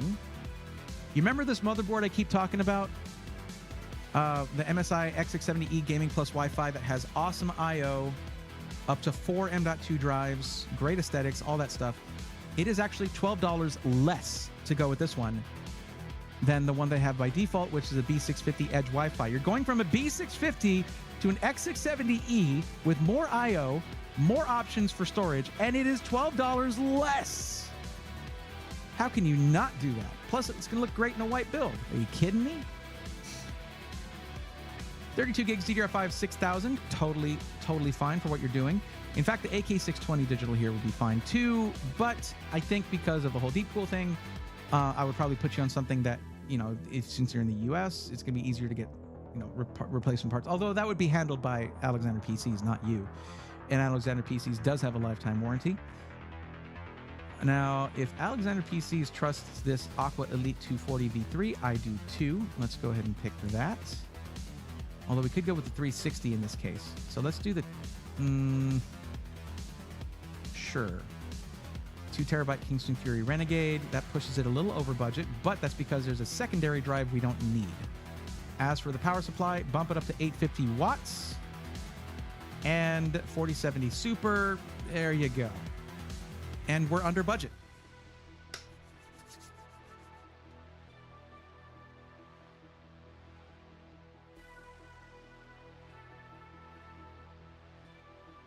Should have went with the Cooler Master, Cooler Master. Cooler Master. When is next SI Weekly, and do we get a new SI? It feels like forever. It has been forever. And SI Weekly is very weird to do right now because my advice is what? Wait for new Ryzen 9000 series. So especially leading up even closer and closer to the launch of 9000 series, which is going to provide discounts for 7000 series Ryzen. And of course, for those who want to be on the bleeding edge, it's going to allow you to get 9000 series Ryzen CPUs. Plus, hey, if you're going to have to deal with early adopter woes, you might as well have that warranty from an SI if you're going to do it, right?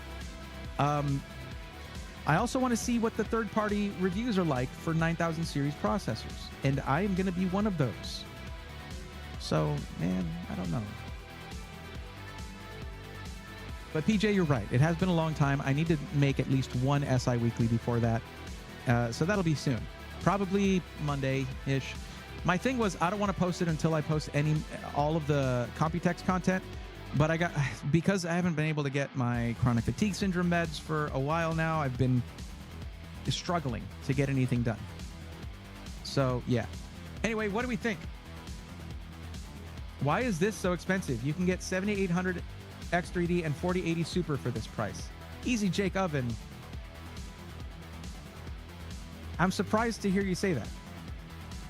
This is a boutique builder. You know Alexander PCs, right? Like, this price includes shipping. It includes a lifetime warranty.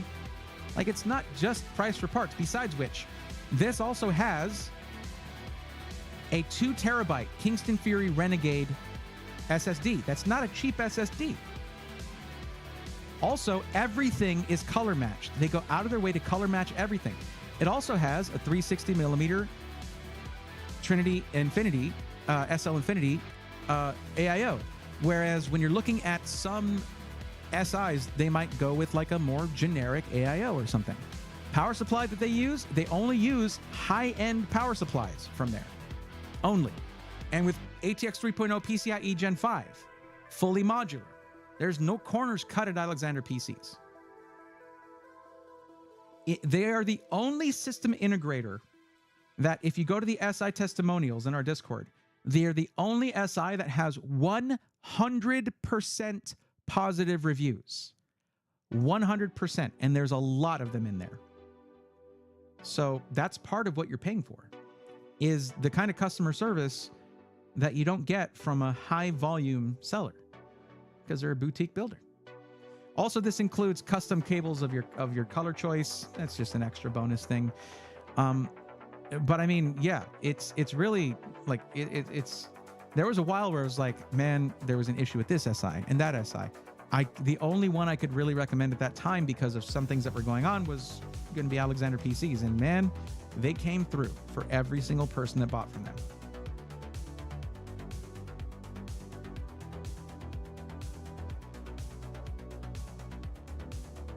Anon, here's the thing. If you're talking about streaming, if you're talking about gaming, every one of their systems is going to be good for gaming at that price range. If you're talking about streaming, that does change things. Okay? When I talk about streaming, I prioritize a motherboard that has a lot of I/O on it, because you're going to be, over time, collecting different things to run your stream. And you run out of USB ports when that happens. So I prefer to do a custom system, generally speaking, but that's up to you. If you don't fill out the form, I can't really give you that great of info.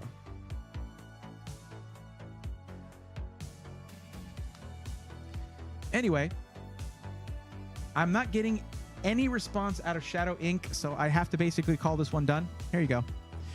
But what you want to do, though, you can get this down by $50 by using my code, which is Thorn. And before anyone says anything, I have a lot of discount codes with a lot of different SIs. This person specifically requested Alexander PCs, and I'm not going to argue with that. If you request an SI, you've done your research, I'm assuming. And or you're waiting for my response on that, but generally it's like, I'm interested in this one. Okay, unless it's one that sucks, I'm down. Let's go. So there's your build, and here's the code. Shadow Inc. The only thing I've gotten out of you was one emote. Oh boy. It's a good thing I know my way around Alexander PCs. If you want to change the case, you're free to do that. When you click that link, it'll take you to where you can do that. But that was going to be my last build of the evening. So for those of you who submitted a form, and I haven't helped you out tonight, it's okay. I am on the fringes of true exhaustion right now. I can't really, I generally have a hard cutoff time of midnight Central. I start at 8 p.m. Central. and I'm going to be back Tuesday and Thursday of next week doing this for free.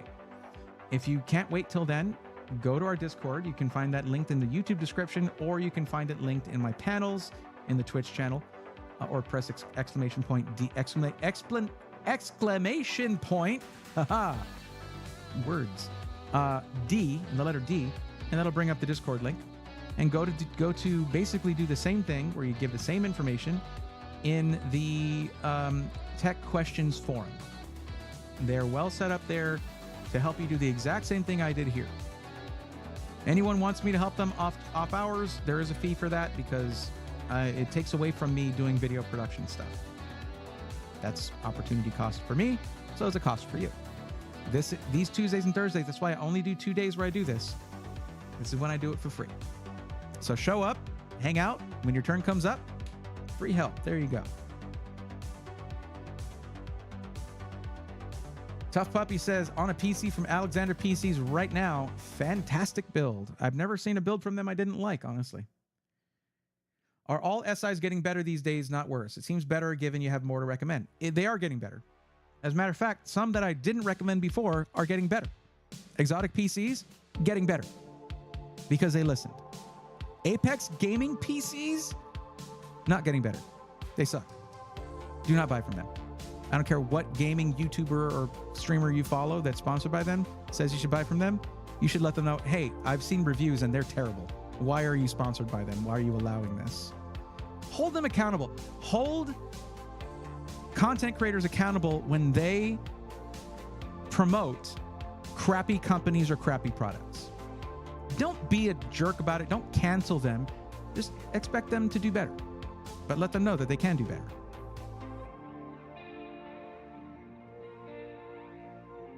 Anon, yeah, go ahead and click the link in the description. Fill out the form. You will be on the list to get help on the next stream and every stream after that if you can't make it to the next one. And I'll be happy to help you out. Shadow Inc., I don't know if you got this build recommendation. You just gave me an emote. I don't know if you're a bot or what, but you filled out a form. You got a recommendation. I would like to see, for those of you who are waiting to get help, when your turn comes up, please be responsive. I am having a direct conversation with you to do this. It just makes me feel like I'm not shouting into the void, or at least sending PC recommendations into the void.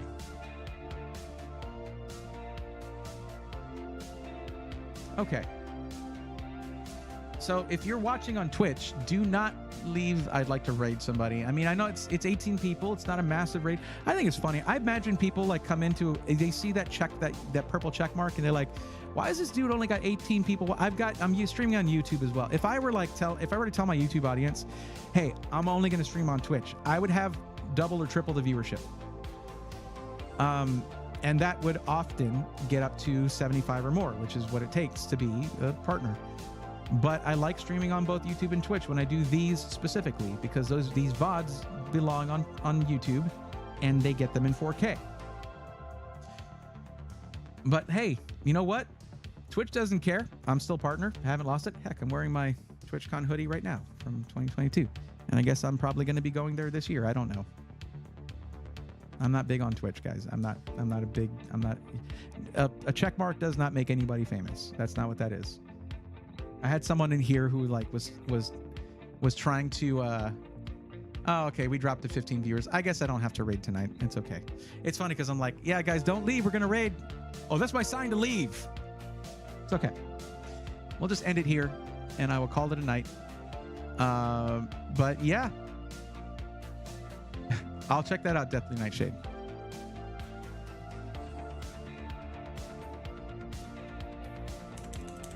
Yeah, Apex got worse, PJ. And if you watch the second video as about their response, or was it the third video? I think it was the third video. They got worse because they lied in their response. It's like, oh, that's not good. So the third video says it all. But yeah, that's going to be it for tonight, guys. Thank you so much for hanging out. I always appreciate y'all. It means the world to me that you just come in and listen to me talk about computers. And for those who I can help directly, I'm always happy to do that. But that'll be it for tonight. And I hope y'all are well. And until the next one, on Sunday, gaming stream. Come hang out. And then Tuesday, more PC matchmaking. Until then, take care.